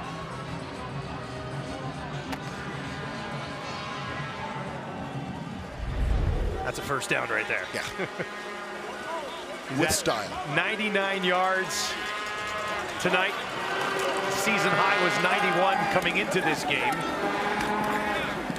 Well, Levi Mitchell with an easy toss to the far side of the field. Drops it into the hands of Kamar Jordan for the 5th time tonight. Yeah, they give a run look here and just go with the quick hitter, short pass. Basically as good as a handoff. Second and short, second and medium type situation here for the Stampeder offense.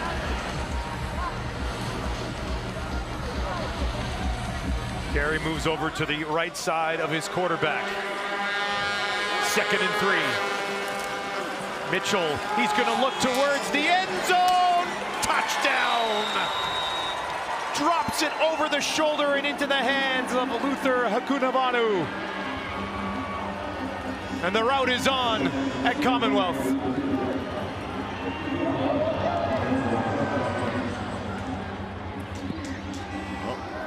Luther's taken over Souvenirs, we mentioned. An Edmonton guy having the opportunity to play here at Commonwealth. We've mentioned a few times, this is a guy, part of the next wave of Canadian receivers in this league, a real up-and-comer for the Calgary Stampeders. Extra point hammered through, 35-3. Second touchdown of the year for 81. And you said, I mean, just another weapon in this Calgary offense. Yeah, I mean, we talk a lot about the American receivers in Calgary. But you look over the years, they've done a terrific job of drafting and developing Canadian receivers, obviously losing some of those guys along the way through free agency, but continuing to do an outstanding job of scouting and developing the replacements, Luther Hakunavanu being the next one. Bo Levi Mitchell feeling pretty good. 279 yards passing and 2 touchdowns. Touchdown ball. Souvenir into the stands.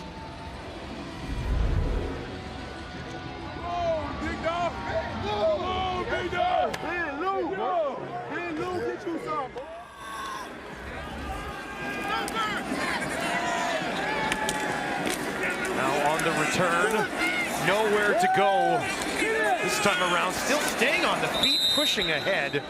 That was Raphael Leonard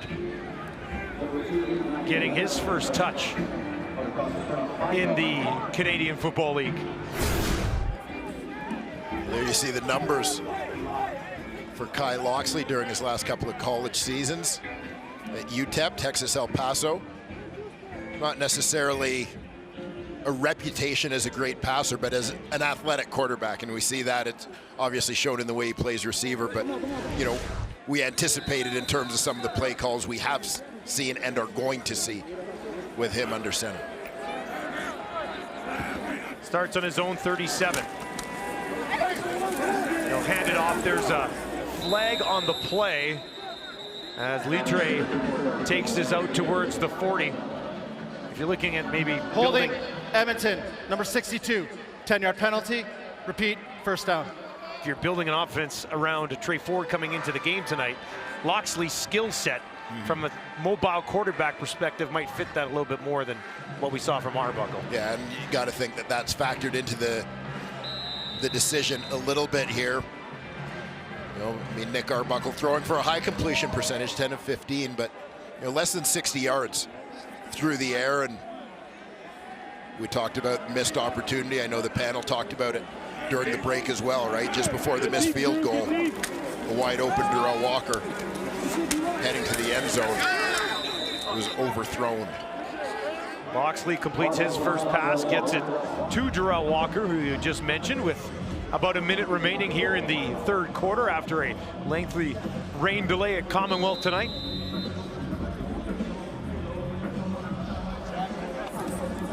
Loxley, of course, has been handling the short yardage duties for Edmonton so far. 3 rushing touchdowns this season.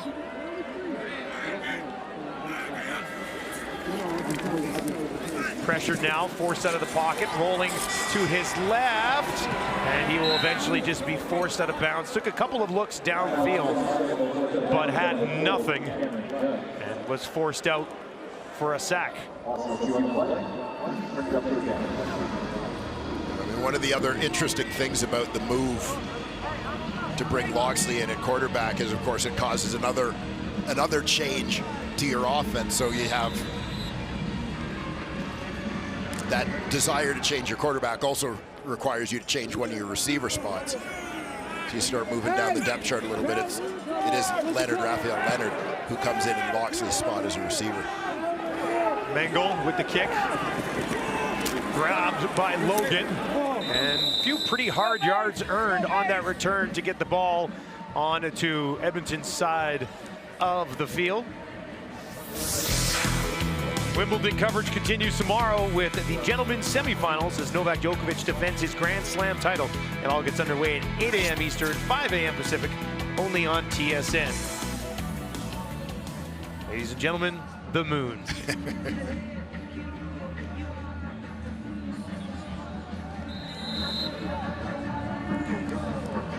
And we see Jake Mayer. I think every quarterback eligible to play in this game has now taken a step. With Calgary on top, 35-3. Jake Mayer now into the game, more than capable. He hands it off to Carey, and Kadeem Carey surpasses 100 yards on the ground in this ball game. That is a new season high, and he's done it on just 12 carries so far tonight. Well, the weather delay certainly didn't impact the Calgary Stampeders. They've come up and put on 14 more points. They lead 35-3 in a Battle of Alberta at Commonwealth on a Thursday night to kick off Week 5 in the Canadian Football League. Recap the first quarter, it was 3-3. Now it's 35-3, and Calgary really has just completely taken over every single aspect of this football game. Yeah, you kind of feel like the screen should be tilting to the left a little bit, the way the Stamps are now dominating, not just the scoreboard, but literally every statistical category in this ball game. Yeah, Bo Levi Mitchell had an excellent game. Looks like he might be out of this game the rest of the way.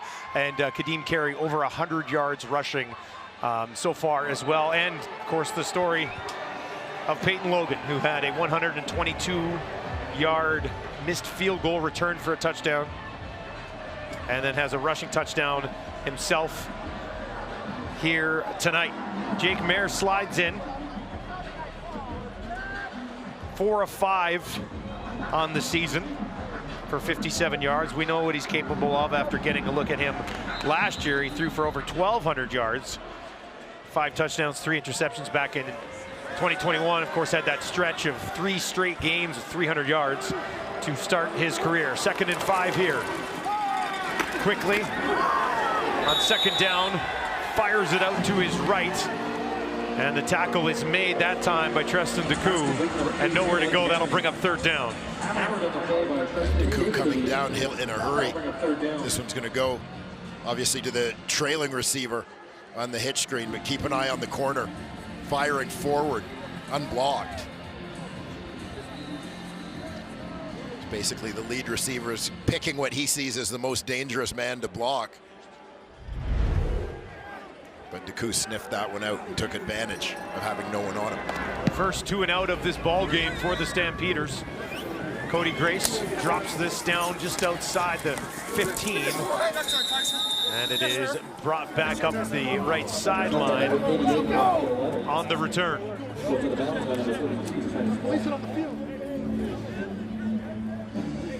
If you're Edmonton, you got that win against Hamilton last week, and you think maybe things are headed in the right direction, and now a wake-up call here tonight in the Battle of Alberta. Yeah, I mean, you come in looking to build a little momentum coming off your first win of the season, a feeling of confidence, and a feeling with a rookie quarterback that he's going to take steps forward every game, and obviously that plan got derailed early when Trey Ford got hurt. Loxley gets rid of this quickly to Walker, and Walker takes it ahead for a first down. Obviously a few turnovers and some misplays along the way have definitely had an impact on this game. Yeah, it was an 11-point game when Arbuckle missed Walker wide open in behind the defense for what would have been a touchdown. They had to settle for a field goal attempt. They missed a field goal, and it was taken back the other way by Peyton Logan, and that really the difference in this ball game. Yeah, all Stamp since that point. Loxley to Arsenault. Arsenault moves it ahead for a first down. That's his first catch of the ball game. So Loxley gets this offense moving a little bit. And, you know, just hearing you say it's Manny Arsenault's first catch of the ball game. This was a guy who had over 100 receiving yards the first time these two teams met. We look at Kenny Lawler. Lawler's been quiet the last couple games. Started the season very strong, but they just haven't been able to connect with him in the passing game a lot, or quite frankly enough, in the last 2 games for a guy who is one of the league's most dominant receivers. Streak continues for Arsenault, 115 straight games, and with a catch. Now they'll hand it off, and Beatty takes it ahead for another first down. 11-yard pickup for Beatty. And Beatty in the lineup in place of James Wilder Jr., who was put on the 6-game injured list last week. Huge loss for this team, thought to be, alongside Kenny Lawler, is one of the 2 most dangerous weapons in this offense. Now they don't have him. Here's Loxley. That one almost picked off. He was kind of stepping backwards and let it fly. Muhammad made a play on it, but couldn't hang on.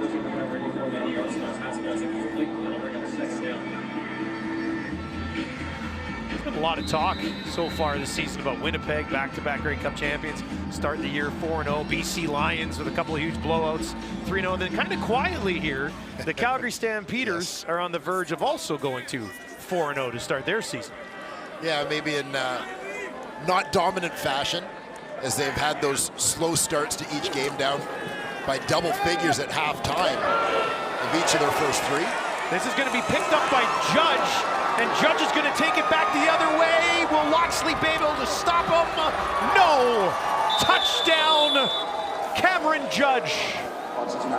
Will it stand, though, is the question. He's exhausted. A scoring play will automatically be reviewed as to whether that was a completion and a fumble, or whether it's going to be ruled an incomplete pass. Things happen pretty quickly here. When I first saw it, I thought it was going to be an incomplete pass, but this one might change my mind. The previous play is under review by the command center. Yeah, from that reverse angle, it looks like he catches it and took a step, but from the other side where you can see the football, it's not shielded by Leonard's body.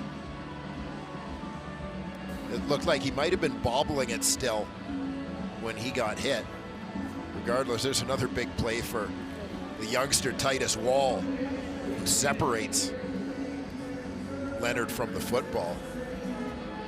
Yeah, Leonard turned, had a little bit of time to look at him, and then Wall pops him, and Judge is right there to scoop it up, and nobody was stopping him as he took that one back the other way.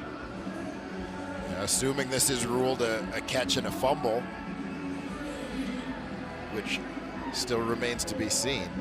That would be Judge's second fumble recovery of this second half. Woo! Yeah! 63 yards, that's why he's breathing so heavy. It was 63 yards. That man had about that's two fumble recoveries today. 2 of them days. Shout out my and teammates. a touchdown. Shout out my teammates knocking that ball out. Mike, come say something, Mike. Mike, you might know. Come say something. Man, that's all you Come get my man right. Come get him.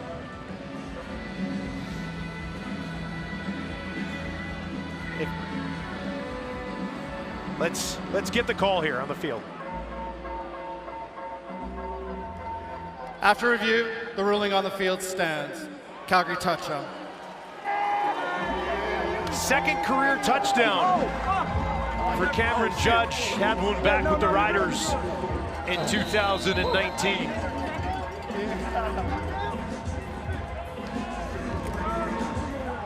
Special teams touchdown, defensive touchdown. All part of this all-around dominating performance from Calgary. Paredes knocks it through, 42-3. A blowout in the Battle of Alberta. Judge most recently into the end zone.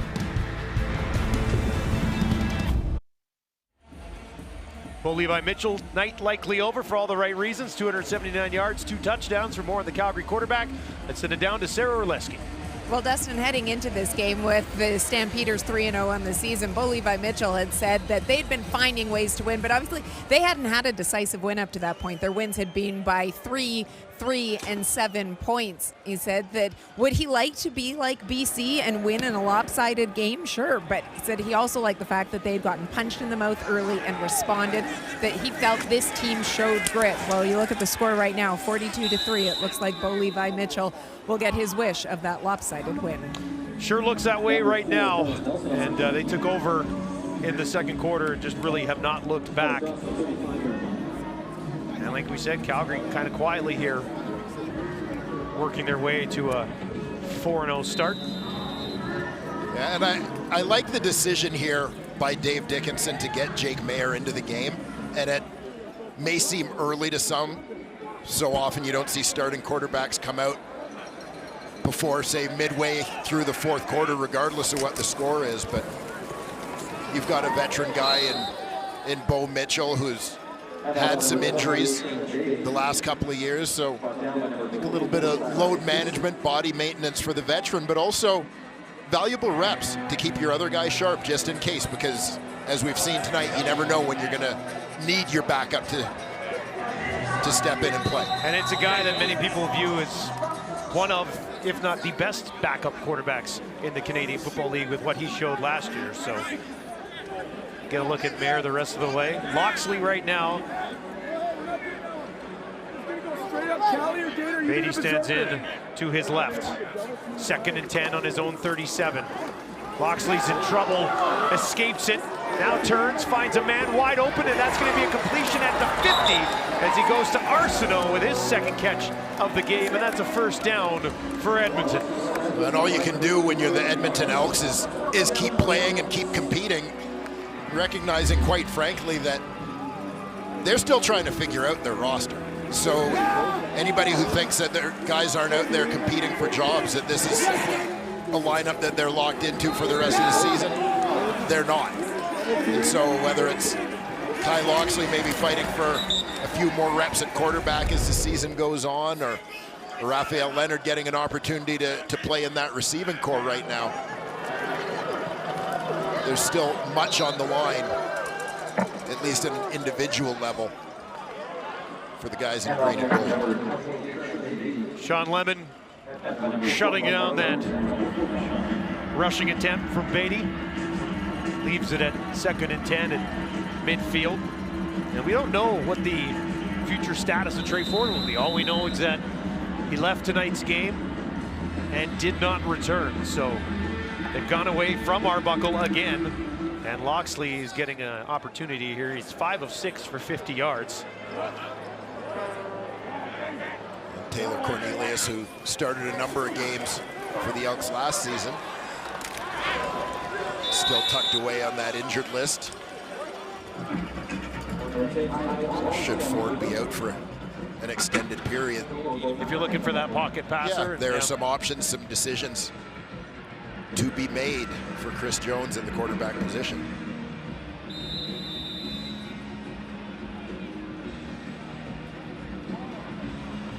Third and 3, the game out of hand. This offense will stay on the field.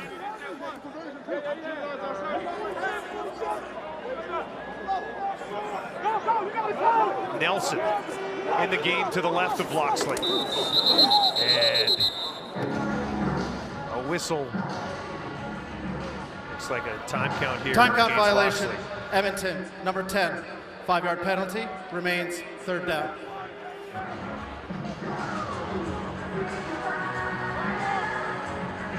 Frustration clearly showing on the face of head coach Chris Jones.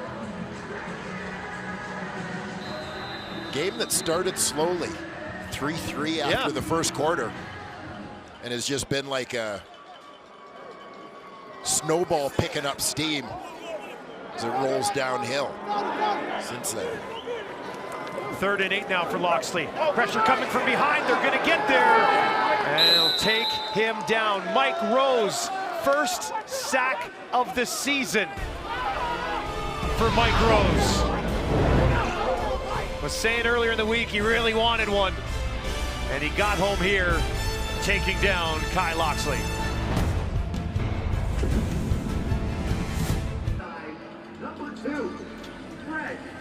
After review by the command center, we have unnecessary roughness, roughing the passer, Calgary number 41. 15-yard penalty, automatic 1st down. So the Calgary defense forced to head back out onto the field here as Mike Rose deemed he came in and head contact right there on Kai Loxley. Seemed pretty apparent. Yeah, and this is one, it looks like Rose is eventually reaching to go for the football as Loxley had his arm cocked to throw and then readjusted when the quarterback pulled the ball down. I don't know if Dave Dickinson is allowed to be frustrated with a 42-3 lead. Make sure when you guys A reset it to the Calgary 38. They'll give it to Nelson. Nelson cuts it up the field. That's that return man speed, and he'll take it for a 1st down. And a fumble earlier in the half. And Charles Nelson using some of his running back skills. A guy who primarily a return man in college and during his time in Winnipeg. Receiver being his main position offensively, but has experience as a running back, and Edmonton trying to take advantage of them. Loxley hit as he throws it, and this one will fall incomplete, and now he is in significant pain, and they're calling for a trainer immediately for Kai Loxley. Looks like he's holding his left shoulder.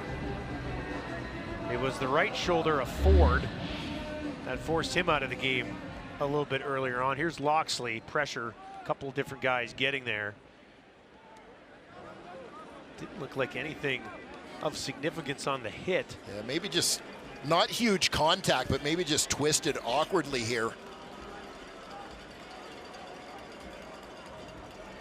Saw Ford leave the game after taking a helmet to the back as well. It looks like there is a helmet to the back here on Loxley right there. Yeah, Fraser Sopik was the unblocked man coming from Loxley's left side. So 2 quarterbacks down in this game for Chris Jones and the Elks, and Arbuckle slides back in here. He's 10 of 15 for 57 yards and an interception. Arbuckle under pressure right away, and he's taken down. 3 passes to the Elks quarterback here as the Stampeders defense not letting up early in this one. They're going to have a tough time real soon getting people to volunteer to take snaps back there the way things are going. Second sack of the year for Demi Berglund. Yeah. Coming on a loop. Ends up completely free to the quarterback. Some communication issues at the line of scrimmage there for the Elks. Timeout, Calgary. Looked like Calgary had one too many men on the field, so they call a timeout. Castile will look to put a few more points on the board here for Edmonton. Calgary has just had a lot of success in a couple of different situations. One against Edmonton, 22-5. Calgary holding the advantage over Edmonton in the last decade. 5-1 in the last 6.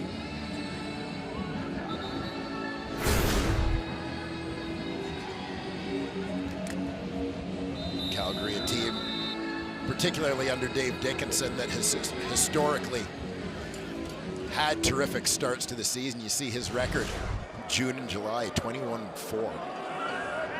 Since 2008, after a bye week, Calgary is 18-2.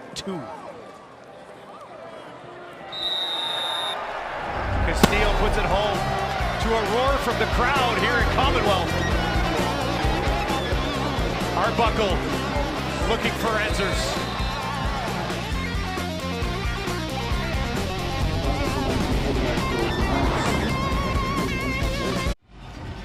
Now an elevated role in the offense for Malik Henry this year, and look at what he's done to Edmonton in the last 7 quarters. 325 yards on 11 catches for 2 touchdowns. Had that 89-yard touchdown catch tonight, pre-delay. That really kind of opened the game up. Was that tonight? Malik Henry, that was tonight, yeah. So, hand it off to Peyton Logan. He also has 2 touchdowns in this game tonight. Some flags here. Henry doesn't like it. But yeah, they get him involved in a lot of different ways, don't they? Yeah, and it's much like we started talking about with Charles Nelson in Edmonton. You've got a guy with return man skills. You know he can do some things with the ball in his hands in space, so you start looking for different ways to put the ball in his hands with a little bit of room to go to work. Malik Henry, such great speed, used primarily as a return man last year, a little more sparingly on offense, but he keeps making plays. He's going to see his role continue to expand here. I asked his coach and his quarterback about him this week, and they said, you know, he's very dynamic. He's got a ton of ability, and then they said, but he's still young. He's still learning the game. He had a fumble earlier in the year, had a big penalty that brought back a huge play as well. So still a few things to learn, obviously, but he sure looks like he can be a big part of this offense. As a completion to Kamar Jordan, and for Jordan, that's his 6th catch of the game. Kind of a quiet 6 catches for KJ tonight, but productive nonetheless. Another guy who's been productive right there, Kadeem Carey, over 100 yards. Impressive performance from him. Averaging almost 10 yards per carry tonight, came into the game at 4.9 yards per carry. As they get it out to Middlemost, and he'll take it over the Edmonton 40. Tyson Middlemost getting a little more of an opportunity to play tonight. A good special teams player out of McMaster. He draws into the lineup with Richie Sindani out. This is the 2nd catch of his career for the 34th overall pick in 2020, now 24 years old.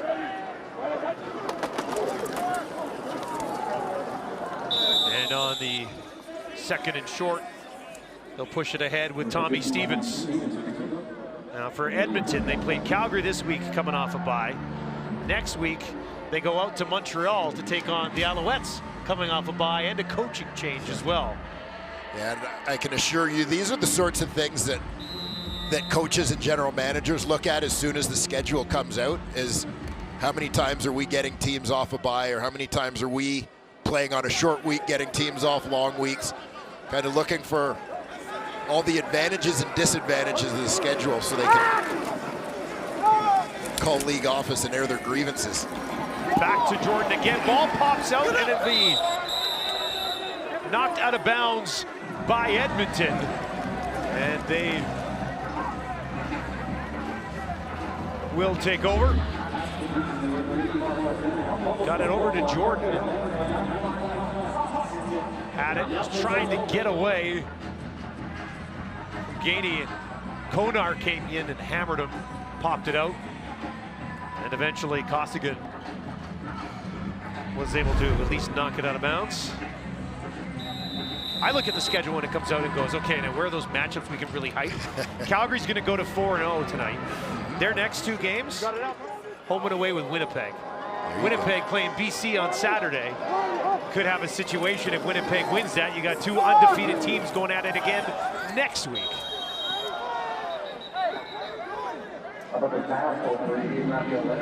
Calgary Stampeders in Pass full interference. control. Calgary. It's a 10-yard penalty, first down.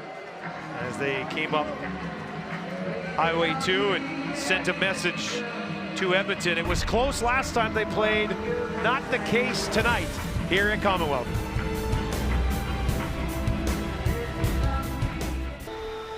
You're wishing you had one of those pizza subs right now, no, look, eh? There's a 7-Eleven right by my house, and it's been a late night, so Dusty's going to be popping by for his regular on the way home, I think.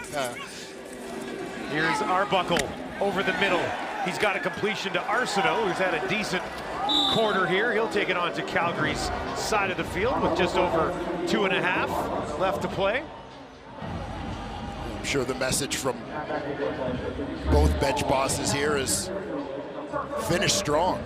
When you're the Calgary Stampeders and you have had such a dominant performance, you don't want to ruin it by letting the other team put a blemish on your record in the final few minutes. Of course, when you're Edmonton, that's exactly what you're trying to do. Arbuckle on the Calgary 51. Pressure coming, gets it away. Once again, a completion.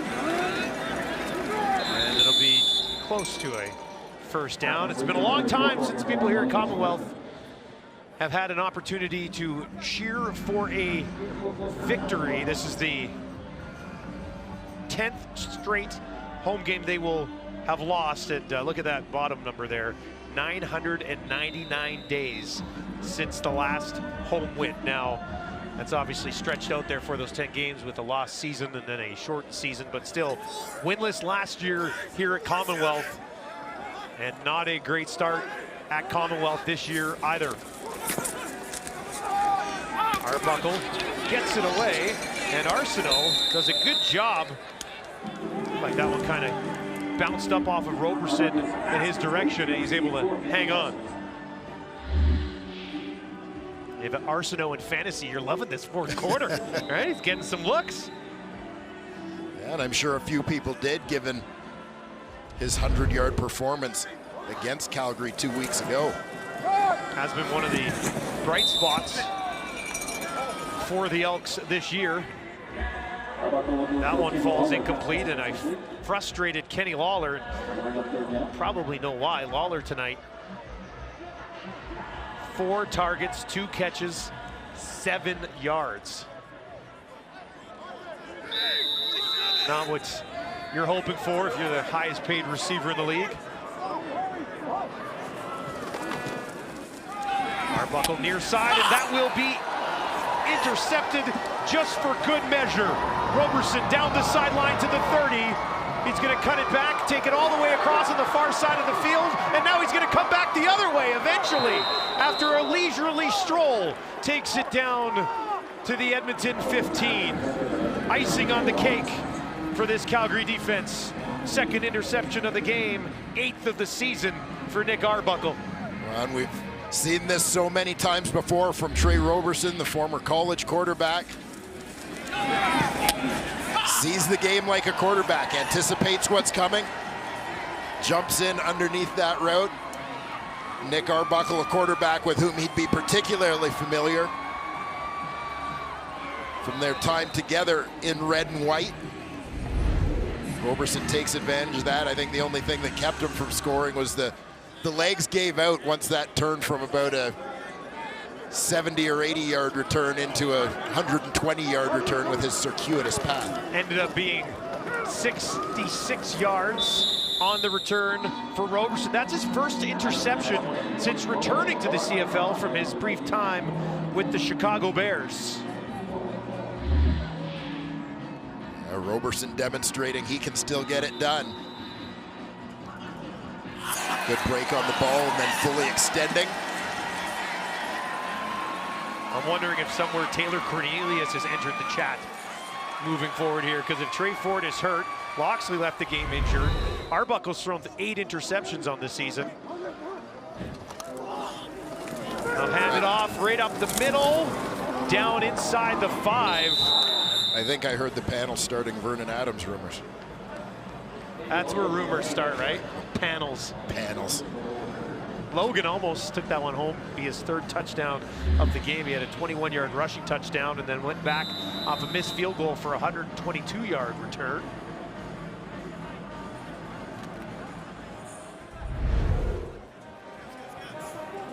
The clock ticking down inside 40 seconds.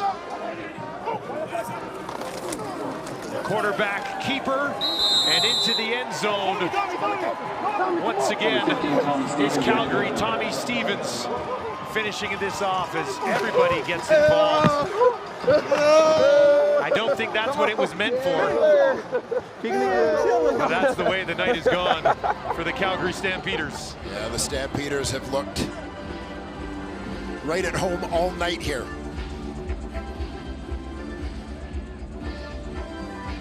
48-6. And with the way it's gone lately for Edmonton, I think many times you've thought, oh, it can't get any worse, but getting pumped at home by your provincial rival in a year where you started 1-3, not gonna go over well. Paredes again knocks it home, and the lead goes to 43 points. This will be the 2nd time this year. BC hung up a huge number on Edmonton to start the season as well. And Chris Jones, a guy best known for coaching on the defensive side of the ball, can't be satisfied with this. Now again, you do have a special teams penalty and a special teams touchdown and a defensive touchdown as part of that Calgary point total. I do wonder if this game would have been any different if Ford hadn't got injured. He just made that big play down the field to Loxley, and it was a close football game at the time, and then he picked up about, I think, 8 or 9 yards on that carry before he got hit in the back. And since then, it just kind of seemed like the offense lost their way, and the defense clearly didn't have an answer here tonight either. Yeah, and maybe part of that has to do with the changing game plan. Again, obviously what you're planning to do with Trey Ford is probably a little bit different than what you think is your best path to success with Nick Arbuckle. Calgary kicks it away one more time, comes down to Nelson. 25 to the 30. Nelson stays on his feet, pushes it towards the 40, and no further. We mentioned Trey Ford earlier in the game, left and did not return. What appeared to be a shoulder injury. You'll see him here get spun around and hit right in the right shoulder. And he has been on the sidelines with his teammates, but his right arm has been hanging by his side the entire night. And there's Loxley, who left the game after being hit heavily when he came in to replace Arbuckle, who's back in the game now at quarterback. We'll hand it off to Beatty. This gives us some time to take a look at the current standings. in the West here in the CFL. Calgary remaining perfect. Winnipeg at 4-0 will play BC at 3-0 in a huge game on Saturday night from Vancouver. Of course, we'll have that for you on TSN. And there's the Riders with a game on Friday lurking around at 3-1. Yeah, not so bad. They picture Edmonton lobbying the league to be moved to the East, where they'd be tied for first. As this one counts down, Calgary 4-0, looking like a contender. What's next here for Edmonton, do you think? Well, they continue to try to find the mix that they want in terms of their roster. Hope that another week of experience comes with some more lessons for them as well. You knew there were going to be growing pains. There are so many new faces and inexperienced faces on that Elks roster. They've got to keep pressing forward. There is no alternative. Calgary came into this week talking about having won some close football games and had struggled to have good starts so far on the season. And tonight, they checked off a lot of those boxes. Bo Levi Mitchell and the Calgary Stampeders coming up the highway to Edmonton and delivering a blowout in the Battle of Alberta. Edmonton left at 1-4, looking for answers after a beatdown here at home. That's going to do it for us. Let's send it to Sports Center with my hero, Jay Onright.